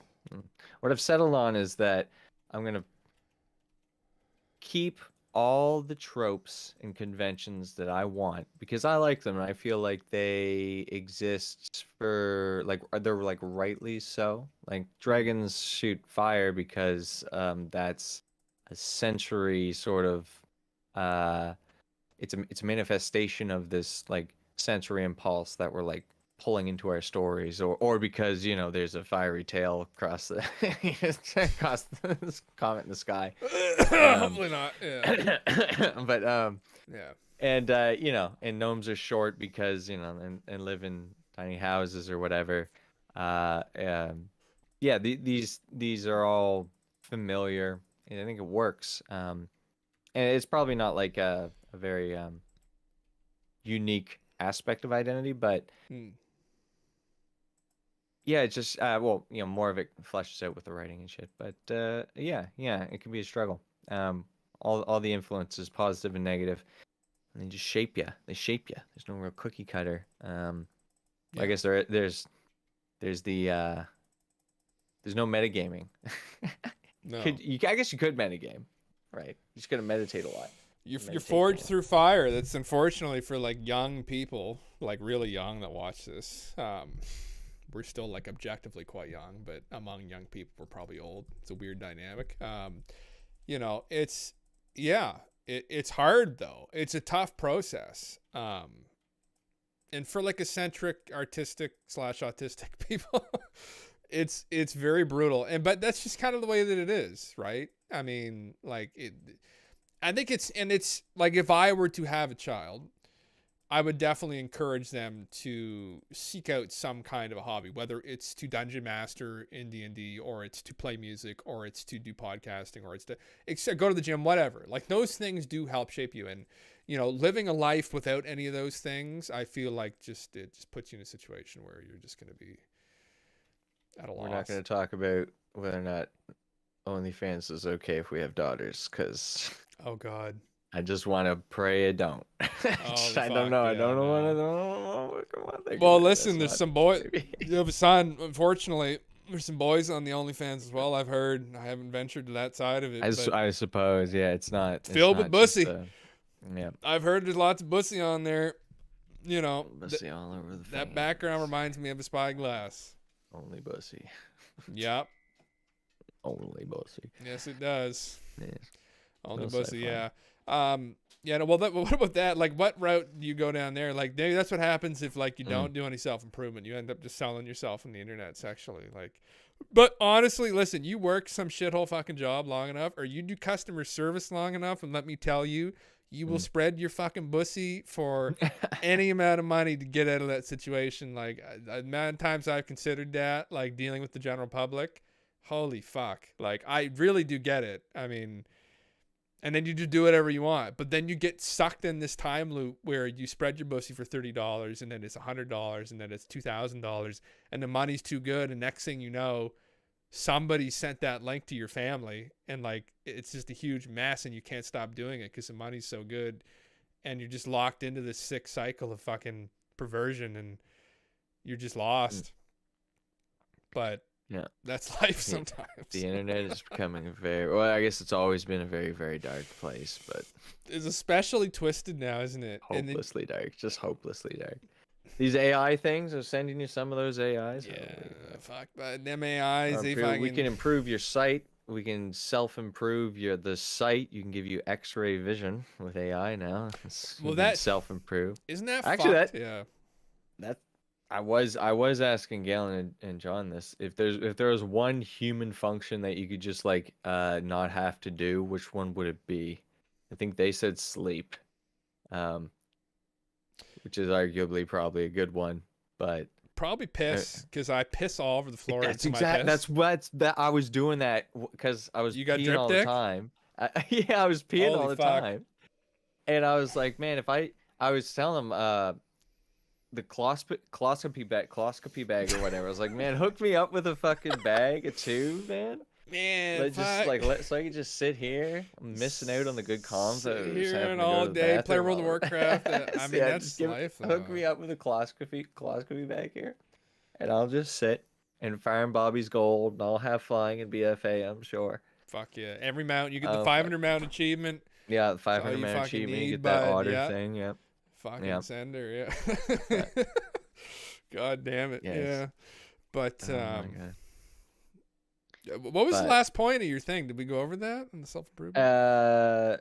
There was a self-awareness, self-identity, and talents, and then And there's talents. there's productivity, which is like moving on to like the when you have your talents and when you've like you've self-actualized all of your shadow, and then it's time to like be productive.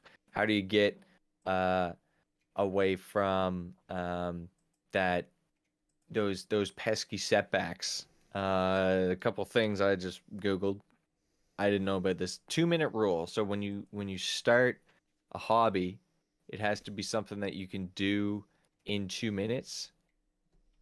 I guess that There we go. is productive in that like you will do it and you will improve at it and stuff. And Mhm. then I guess like you could get lost in after 2 minutes and do it for long. So like that could be, I was thinking on from a social media point of view, like checking the comments on videos or like checking views or something. Just like checking. I don't know what else you do. What else you do as a creator? Editing for 2 minutes, working on a recording for 2 minutes, like just breaking them up to 2-minute tasks, like you have them, and then you're Mhm. you're moving and you're finding that sort of that vibe. I see some TikToks. I mean, it's probably misinformation about ADHD, but it's good general information for like just fidgety people that like Yeah. there's a flow that you can get into. This might have been about autism too. This might have been an autism one. That makes Your day sense. has a flow, right? So like there's a certain points in your day you're gonna have energy that you can dedicate to certain things, but not other things because they're gonna be too sensory, like too much, right? And it's gonna feel like it's worse than it actually is. It doesn't make any sense. It just does in the brain. And then Yeah. so in the morning you do all the tasks that like you can do in the morning, and then very difficult lifestyle to like I think achieve. And I think, or at least one that you will not achieve without significant compromises, I believe. But hey, maybe I'd be in the lower end of that. But I tend to be the most productive in the late afternoon because I usually, when I wake up, holy fuck, I'm useless. Like, I'll have coffee. I typically don't eat breakfast. I'll go back and forth this. I usually just have coffee and I fast until like 1 o'clock. Then I'll eat a decently sized meal. And then by the time that digests, that's probably like 3 or 4. And then I have my burst of energy. And then I actually do something. But typically in the morning, like I find I'm very useless. Like I just kind of wander.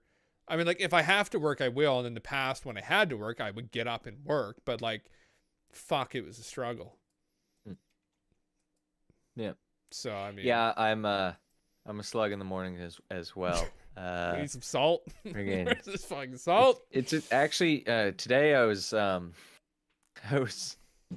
going on about how slow Melissa is sometimes.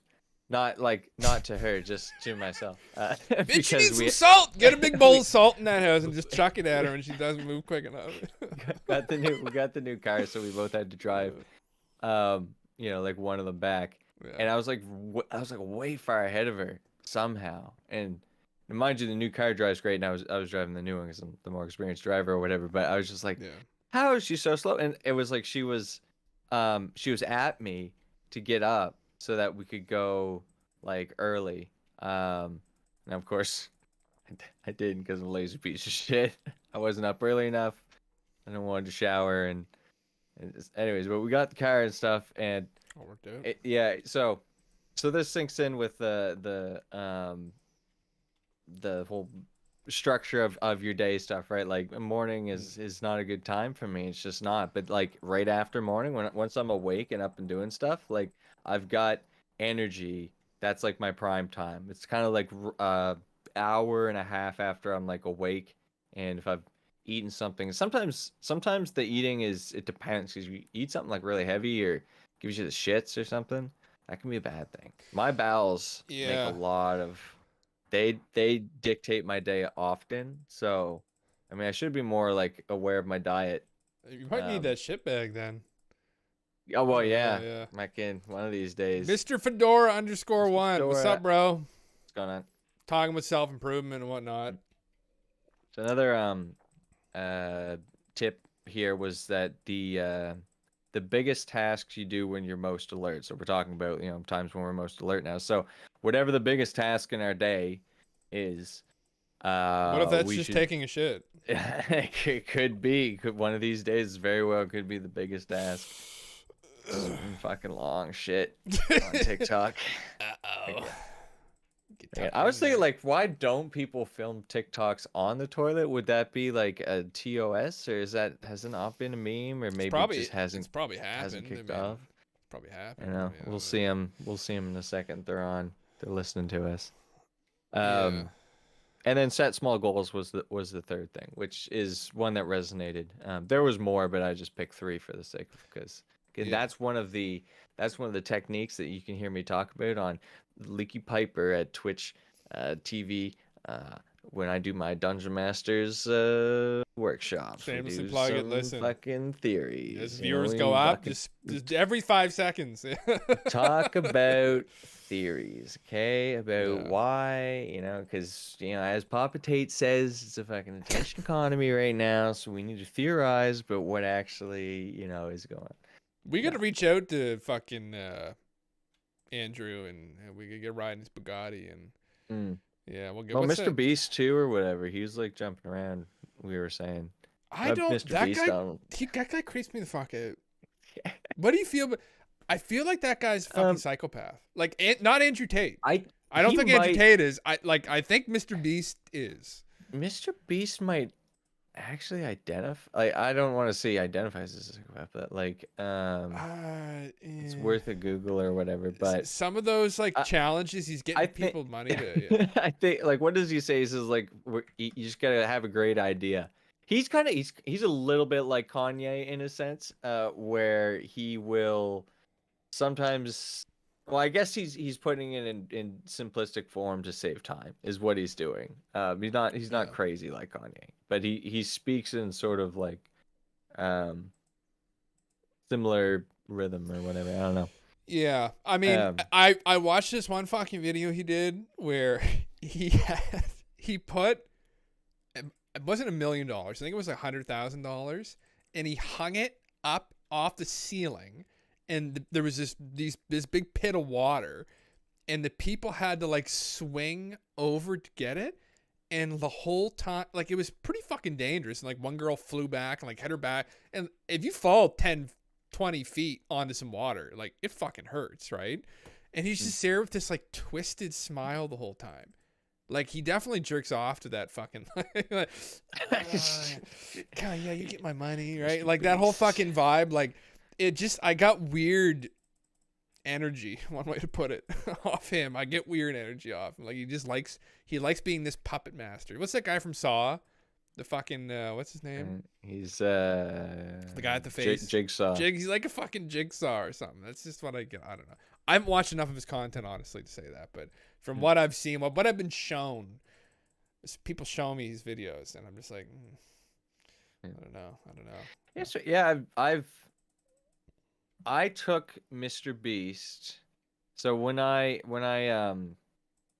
discovered him, when the algorithm brought him to me, it was around the same time where those like YouTube prank bros and etc. sort of they were doing. It was like a just for laughs gags sort of esque street pranks going, and so I was like, Mr. Beast is just one of those. I kind of lumped him in with that. No, he wasn't. That was an unfair book by the cover sort of judgment. But yeah, I from that point on, weirdly enough, I just have avoided his videos. Maybe it's some sort of psychological like tick in the brain that was planted. But Yeah. I don't know. That's something to improve my self-awareness on, I guess. Well, speaking of self-improvement, I guess Andrew Tate. Fuck, I don't want to talk about that guy again. Holy fuck! Anyone watching right now? We got a couple of viewers on here. We do this. This is a recording of a podcast that we do. We've got about 21 episodes. You can find the links below on Spotify. We've talked about Andrew Tate a couple times on here, mainly when he first hit the media and whatnot, when he got banned. Well, I guess when he first hit the media, then he got banned. So we talked about him those 2 times, and I haven't followed him since then. Thank fuck he's disappeared from every like social media feed of mine. But the only positive thing I guess that people got out of him was that he was like relentless in trying to inspire people to pursue their passions. Now he was also involved in like a multi-level marketing scheme or something, which was extremely unethical, and was just trying to pay off all those expensive cars he has in his fucking driveway. But there's something to be said. He definitely when you step back from the stupid shit that he said, he's a relentless character. He's a fighter, and he went after what he wanted and he got it. So regards to self-improvement, maybe if you're struggling with implementing a vision, like that's something I always struggle with, right? Like I always struggle with the conviction. I'm always so filled with doubt, even with my own ability. Like I don't have that conviction to believe that like, yeah, I'm good enough to go out and do this. Like I've always struggled with that. And I do long for a little bit of that.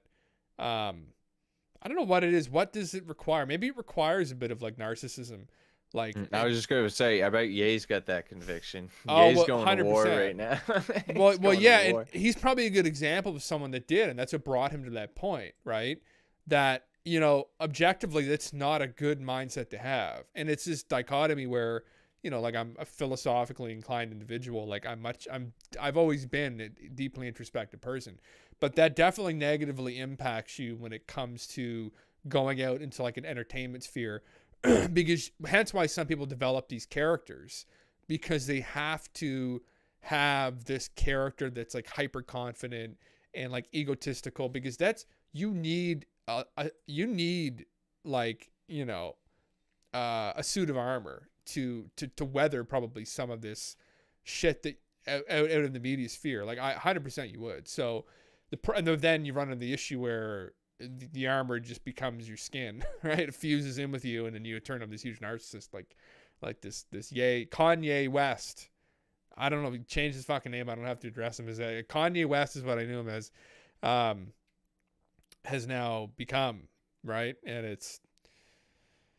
I don't fucking know. Again, refining character. He's got to refine his character a bit, maybe. But that might take medication. Maybe, how about this? He's in a really vulnerable place. Let's reach out to him. We need some funding. Casual Cats is on episode technically 23 right now. This is season 2. Let's reach out to him and say, listen, bud, like we know about all that stuff you're talking about. Like we've had podcasts, we've had the Conspiracy Cast. Like we've gone into all this stuff, right? Minus the anti-Semitic marks who say, no, that's wrong. that's incorrect. We're going to enlighten you as to like true reality of the dark red star, and we're going to enlighten you as to what's coming. And all it's going to take is $1 million. All right, you get $1 billion. What's $1 million? What's $1 million of $1 billion? Is that 1%? Yes. It's 1%. What's 1%? Bud, what's 1%? Like, listen, just like, it's an investment. We'll pay you back someday, right? We're not actually going to, but like, we'll pay you back, right? We're going to give you this knowledge, this self-improvement, right? But what is it? Not the pre-Socratic. So what do they call the porch philosophers? The fuck are they called again? There was a name for them. It wasn't a very nice name. But they're all poor, and they'd all sit on the porches in Athens, and they'd like just, argue all day. And they didn't have any money, and they didn't do anything with their lives, but they just argued. Oh, fuck. If Galen, if you're watching, you would know what they're called. But that's kind of what we are here on Twitch. Like, we're poor. We have no viewership. We're just arguing amongst ourselves constantly to prove points that aren't really benefiting us financially in any way. But we've come to conclusions that might be valuable to society. We need a financier. So listen, let's go to Ye. You don't go back to Adidas, but we get something more valuable for you to sponsor, our knowledge, right? Knowledge is, you can't put a price on that. Although we can. We're going to say $1 million. A milli. A milli out of your billy. It's nothing big, bud. Come on. A fucking milli. Let's pitch this fucking idea to this guy. Said, I know, I like your song Flashing Lights. That'll be how we get in. We'll have that conversation. There you go. I just pitched it. He could solve our problems. He could solve our problems quick. Oh, $1 million. Oh, but we'd be fucking, the girls wouldn't be honest after that. They'd be like, oh, boys, you're so brilliant. 500,000. We split it down the middle. We 500,000 each. We wouldn't need to pay off the house. We can get a house. Fucking, be like taxed, great. Though, I think, right? When we fucking get taxed, like, no, they wouldn't. Think so. No, it'd be a donation. It doesn't need to be taxed.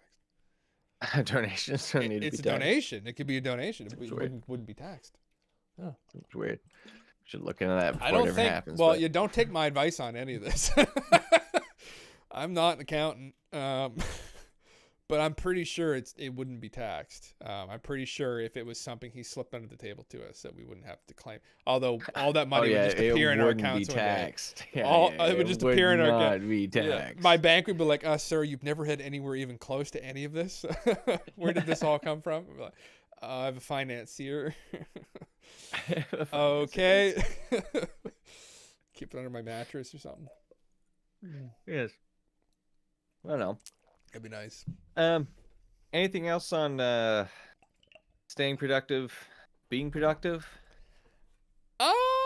Not being procrastinative, I guess. Oh, fuck. Procrastination is the big thing. I mean, but I feel like that's like been talked to death or something. Like it's the first thing everyone Googles, how to stop procrastinating, and it's literally an act of procrastination. It's so funny. Get a Jocko Willenick video. Just fucking do it. Yeah. Go to work and do it.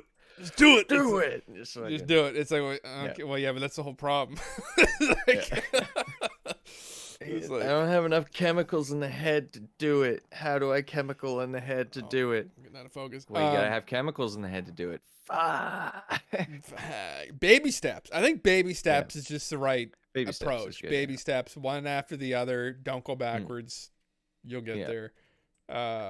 Here we are, though. I mean, well, actually, no. That's kind of why I wrote it down, because like, even though we've only had like a dozen views or something, like I don't know. Most 15, whatever. I think at most. Yeah, there's no more like icky tension to making a podcast anymore, or making a addition to the podcast. I guess it's a much more natural feeling sort of thing, I guess, and we're coming into our identity as it. So those are the baby steps that we've like accomplished in that. We're not, gold star marketers or whatever, but we have souls, right? We have old souls. We're too old much, too much souls. souls Yeah. to get into to sell our Yeah. stuff. This is all free. It's a charity because we're good people. Let's right? just try and ascend. Just Should we go just with descend out of Christ. this reality? Like, should we Well, just I try was and? saying we should be doing the remote viewing. Like we should be trying to figure out how do we do this. You know, How many bags? How many coloscopy bags of DMT do I need to fucking Remote view? fucking ascend? we'll fucking do it. You know, it'd be our luck. We go remote view something, and then we get in like huge fucking trouble, and there'd be like some like CIA spy like group that would find us, or we'd just get aliens to show up in the porch. Like there was that guy actually. I remember that guy. This is a bit of a side tangent here, but that guy John Vivanco, he's a remote viewer I really like. He had told a story, and like I don't know, you believe any of this fucking shit or not? I don't know if I can believe his remote viewing, right? It's one of those like ethereal things that you kind of just put faith in or you don't. But he had told a story where he and his team started like remote. I think it was they remote viewed something on the moon, and he says with remote viewing you'll get into these situations where he just said like quote unquote you'll run into like entities or you'll run into things that like know you're there or they'll know you're watching them. So like typically remote viewing you can go to a place or even go into another timeline, or it's a wacky fucking thing. It's kind of like a psychic phenomena, but it's a data driven psychic phenomena. It's like a modern psychic phenomena. And he ran into like something on the moon, and then he was walking home to, this is early on, I think, in his remote viewing career, if I remember this interview, and he was walking home to his house, and it was dark out, and he just got like a flash of something standing by a car, like this huge thing. And it didn't look human.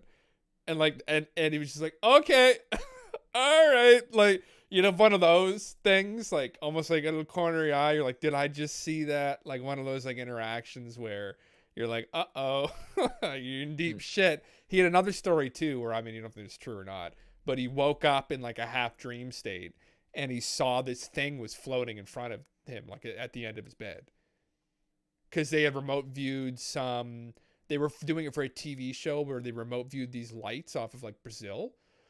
And, the next morning or like the day after they remote viewed the object, it followed him back. It knew that he had remote viewed it, and this creature or whatever was at the end of his bed, and it started spewing all this stuff into his head about why they were there. They were researching the fireflies or something, and like it was all this trippy stuff. So it's like, you know, for a hardcore, I always wonder these hardcore materialists who are like, oh, UFOs aren't real and ghosts aren't real. And I'm like, there are some things we could get you into and we'll see how your worldview changes. Like, you know, like it's like you send those people into like a really haunted house, right? And you tell, oh, you don't think ghosts are real? Or sleep there for 3 nights. No, I don't believe it. It's like, oh, come the fuck. Like that's usually the response. Like, it's, you know, it's like it's the unknown, right? And they dismiss it, but there's still like something to it, and that would be something to do. I've thought about trying to learn to do remote viewing, but like I'm too stupid, I think, like with that stuff. And just generally as well. I don't know if I'd be able to fucking do it or not. But it sounds really fantastical and amazing that you could do some of the things they've done, but I feel like you need it. It's one of those things that I think there's a natural aptitude to it though. And for the people that were really good, like you've had psychic experiences to one degree or another in your life. And if I have never had any I've never like read people's thoughts, or I've never had any like remote view. The only thing I had was an out-of-body experience when I was like 11. That's the only thing that I had. So I don't think that qualifies me to be like a good remote viewer, but I don't fucking know. And honestly, it's one of those things I don't know if I'd be able to dedicate the time to. But Leaky, maybe you'd be good at it. I don't know. So I suppose there is an online course of how to be a remote viewer. It says learn remote viewing online at your own pace. Start today and improve your skills. Join millions of learners from around the world already learning on Udemy. It's a blog that's Maybe. I don't even want to click it. It seems weird. Well, there's a little I test you want can do. Yeah. The sketchy one. I want the sketchy ones. Where are the sketchy shit? Essentially, what they do, I'll tell people who don't know what they do. So, the intro level test, essentially, what remote viewing is you're using your intuition or some part of your consciousness that is detached from your material self, or maybe it's a part of your material consciousness projecting out. We don't understand consciousness at all. Like we're very elementary in our understanding of consciousness, and even of the human brain, honestly, and its functions. So, and its interactions with consciousness. Sorry. So, the tests they get you to do is they'll put like there'll be a scribble, so you'll be given a number. So what someone will do, this is like a formal test, they'll do a scribble or something. They'll draw an object. Sorry, I'm mixed up here. That's why I'm not gonna be able to do this. Let's say they'll give you a location or something. They'll say New York City, right? And they'll tie that to a number, or they'll just leave it as like a location in New York City. They'll put that in the envelope, and then I think sometimes they'll tie that to a number, and they'll give you the number, and then what you'll do, and one of the ways they'll train you to do this, is without thinking. So you don't think, right? This is the weird part about it, is that you're not thinking, you're feeling. So you're not using logic here. You're not going to logically be like, oh, well, how can I get... No, there's none of that. You're using like a super conscious part of yourself. Like not your... Essentially why this is like using a soul thing. This is like a soul, which is why it gets woo-woo. Because you're not using your brain, I don't think, right? Which is why I don't think this is linked to like our physical consciousness. It's linked to another part of our consciousness that clearly is able to like move through time and space like that we cannot physically get through. So you don't think, you just do like some kind of sketch, like some swirl. And what you'll do is you'll practice doing that. So like John Vivanco did kind of a demo of this, where over time, what he'd do is that swirl. Then he'd look at what he did, he'd interpret that, and then he'd do it again. And he'd develop some kind of a pattern, or like there's a method to it. But you slowly get to this depiction of whatever your conscious mind just got to. So say again, for instance, I'll use an example of a popular, very famous remote viewing case. There was the U.S. Navy came with the Russell Targ and Hal Puthoff, who ran the original remote viewing program, and they handed this guy who was, I forget his name, but he was a military guy they pulled out who he scored high on these like psychic ability tests they were doing. And these were legitimate scientists and researchers, and they were working for the CIA at the time. And the U.S. Navy came in and handed them an envelope. So I'm assuming at the front of the envelope was a number. And then in the envelope was Mars 1 million years BC. And what they did, I think, was they read the number off to the remote viewer, just the number. And that is physically associated with what's in the envelope. So what you're doing is you're prompting and setting up your superconscious brain. We can say superconscious or we can say soul, but your superconscious mind to then be like, oh, what's in the envelope? And then what's in the envelope, it's going to tie it to that time period. And then you're going to go back to there. So now what he did, he was extremely advanced to where he went into a trance and he started seeing back then. Now, an elementary version of that would be like an object again, like you'd put Fountain in New York City or the Empire State Building and then put a number on it. And then how you train yourself is you would just someone would read that number off. You can't know what's in the envelope. And then you do that sketch and you practice that. And you would get good at that to where you'd be able to like start doing these sketches and interpreting them, and you'd be able to end up with like a tall skyscraper like building. And then you're like, oh, and then you open the envelope up and it's Empire State Building. And you're like, oh fuck. Right? And you get more and more specific with it. And then you can get to a point where you can kind of induce yourself. Now, this is where I don't think most people can do this, is you get yourself into a trance where you can like almost go to that place.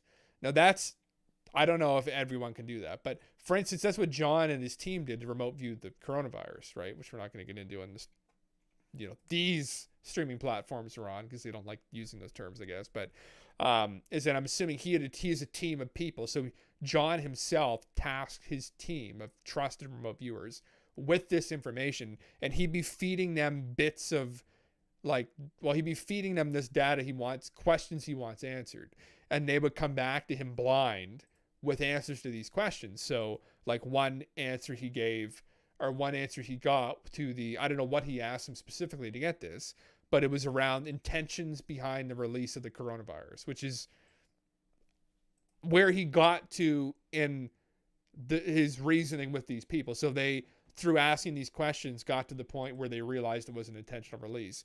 And the reason behind the intentional release was they were trying to reckon with an unstoppable natural event. So that was what they got from that question.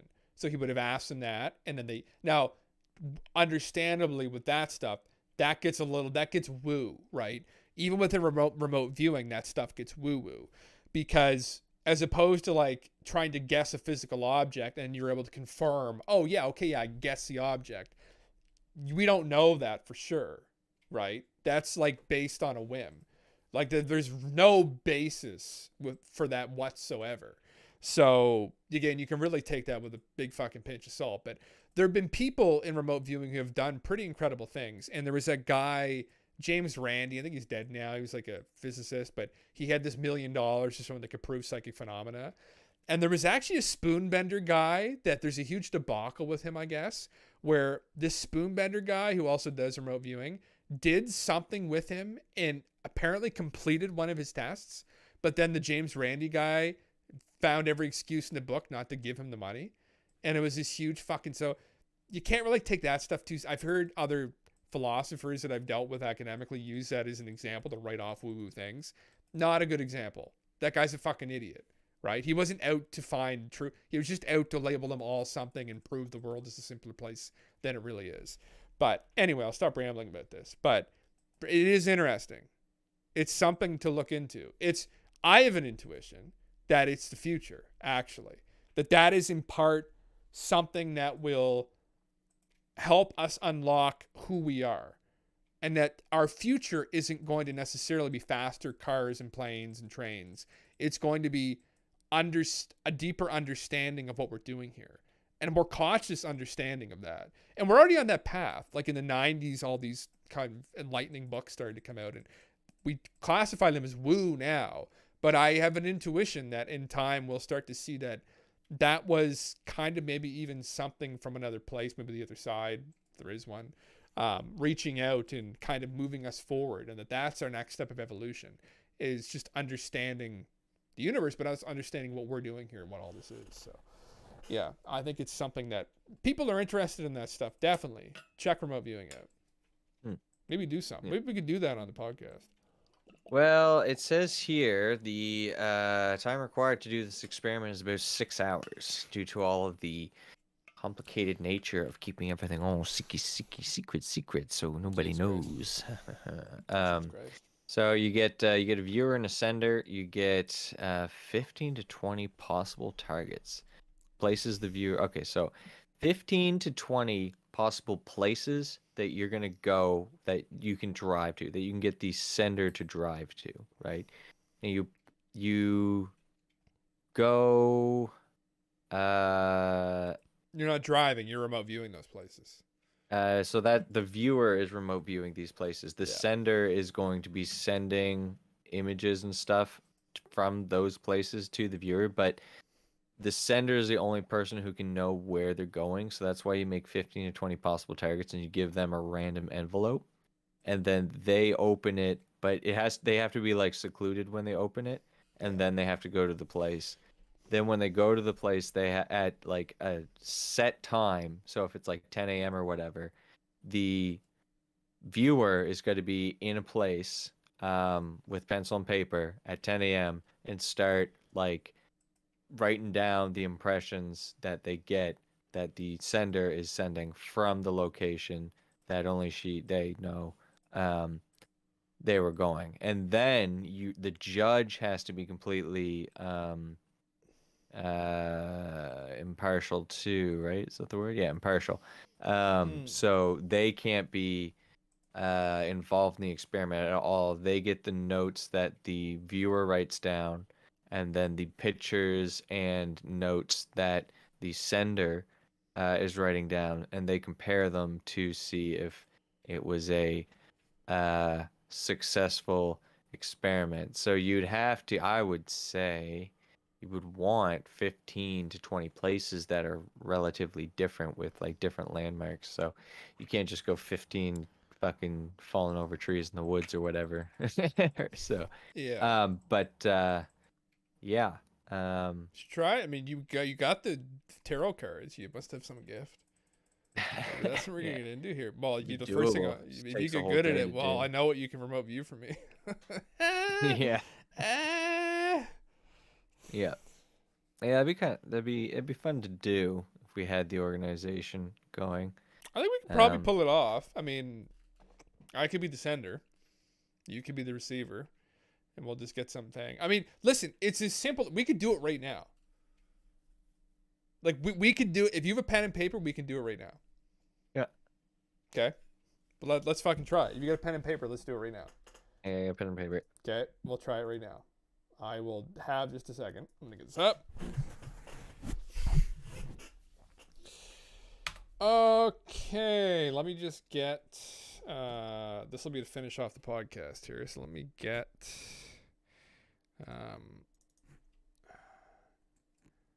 Window. Chrome. There we go. Cool. I will minimize all screens so I cannot see Jim's face, and I'll have no impressions other than, I guess, his voice. Well, I'll blank this out so no one can see that you have any chance of seeing this. So we'll do. This is you set up. I'm this just is gonna gonna take be, a quick pee. Read Okay. back. Read back. All right. So we're gonna figure out something that Leaky can remote view. It's gonna be a place, and see if his headphones off. Yeah, it's gonna be a place. It's gonna be something interesting.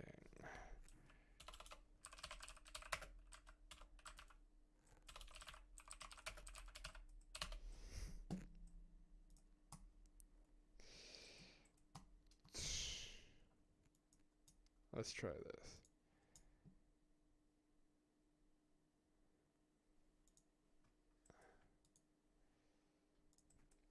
Okay. I wonder if I can I open this up and oh fucking stupid thing.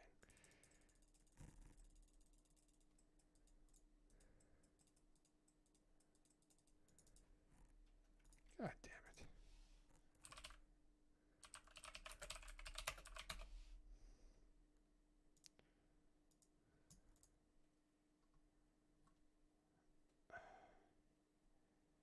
Actually, let's do this. Yeah. Excellent.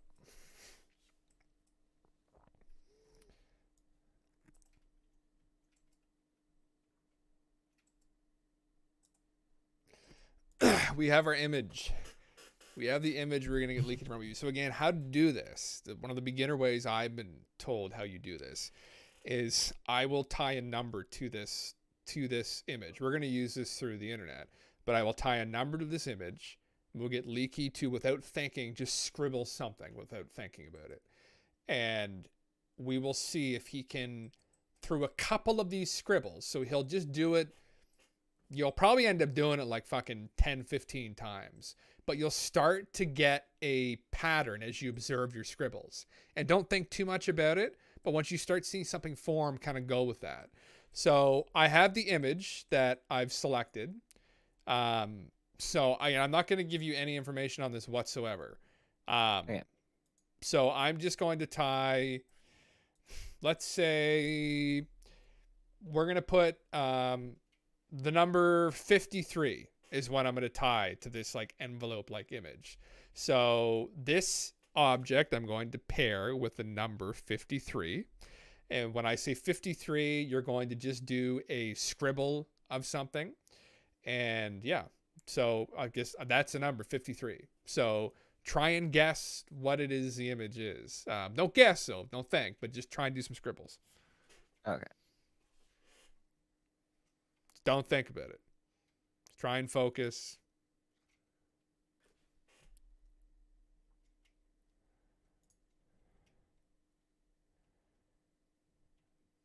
don't think. Just do the scribbles.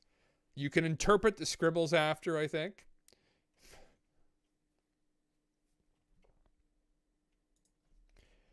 And you're going to be looking at what I'm looking at.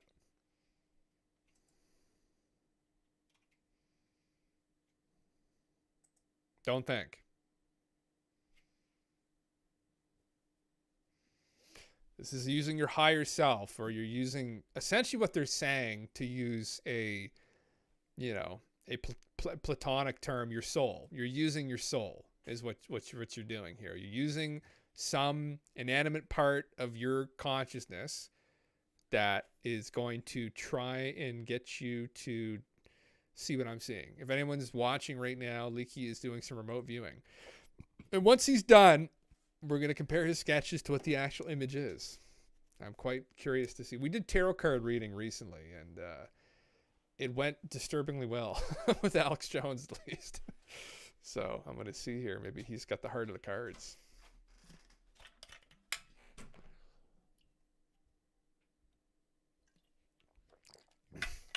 And as you make these scribbles, if you start to see a pattern in the scribbles, go with that. That's kind of what you're doing. You're deciphering like soul speak, essentially. Or I don't know what the term they use is in remote viewing. It's something more scientific, but just consciousness or something along those lines. But we're philosophers, so we're using, and we like. I feel like it's being guided by my hand more than my soul. I don't know. But your consciousness, you're using your avatar is your body. So I mean, we're asking you to draw this. So I mean, it's going to use your hand to translate what you're feeling into what's on the sheet of paper. So when you feel confident that you have something there, we can share it, I guess, and I can show you what the image is to see. Now, this is going to take work, right? This is a skill, right? We're talking about earlier to develop a talent. Like, it's going to take practice to get this. Is it a treble clef? No. But you know what? If only it was. But you know what? It does resemble. That's it there. You can see it on the stream. It's not far off. It looks kind of music notish, to be completely honest. The Japanese temple. Oh, and okay. So Yeah, let's I see your don't scribbles. Let's see what you got. Okay, so my first one was kind of pooey. It was just that. I was just like, I don't know what I was Yeah, that's getting fine. into. Yeah, And okay, yeah. I think the second one, this one was like, oh, maybe treble clef, but I only did like 2 lines, so I don't know if that really counts as a scribble. I don't know Yeah, if I, no, like, you did can myself do in. as you go along, and they get way more detailed. I think you can really get more detail. I'd limit just let your hand kind of guide you along, but yeah, And this one had like some sort of, I was maybe thinking it would be a tankard or something, but this is when I started to feel it's like, oh, I had only so much room that my hand could really do stuff with, so it was just like yeah. flowing back and forth. Oh, I wasn't in complete silence too, I guess. Well, it's hard too because I'm here and you're associating with me. You're like, oh, maybe Sean's drinking beer, right? And you're gonna me telling you this isn't far enough removed. Okay, yeah.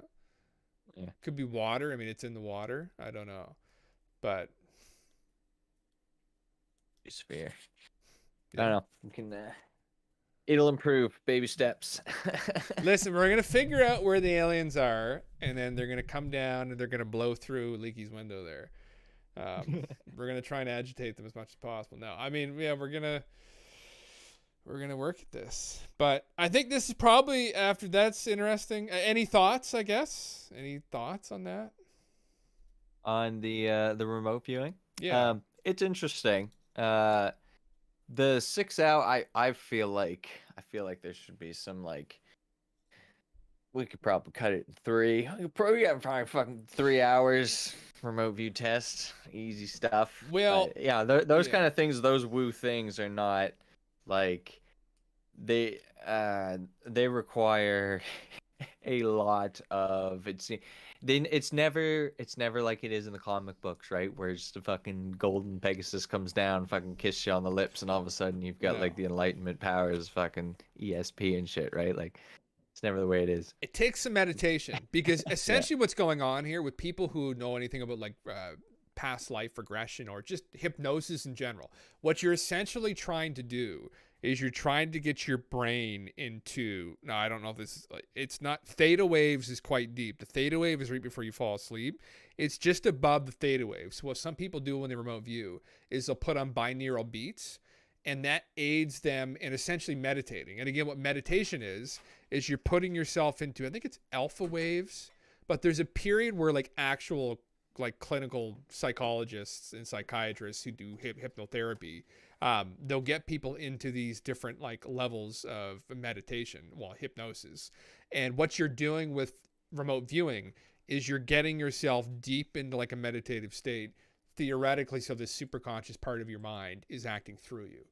And that's essentially what a good remote viewer is doing. Or the guy in the CIA documents, he was full blown, like, he was like disembodied. He was doing like a astral projection type. So he was like deeply hypnotized, but self-induced kind of. So that's kind of the idea behind it. But I think, yeah, it's interesting. I find it very interesting. I don't put like, I'm not going to put as much faith into it as I will on like 2 + 2 = 4, right? Like a mathematical equation, like that level of like confidence in that logic. But it's definitely, there's something to it. I have an intuition there's something to it, but I don't know. Yeah, it's, any closing thoughts, I guess, before we wrap this all up, Lee? I can just be explorative, find your talents, find your identity, you know. I can be self-aware, introspective, and I can watch what you say, because you might get a Billy if you Or Trilly. try to suggest, or a Trilly if you try to suggest that anything that was tragic was actually not tragic. So don't, yeah, just watch, you just keep it, you know, phrase it as a question, add in a video game at the end of it, you know. And other than that, As always, catch us here next week.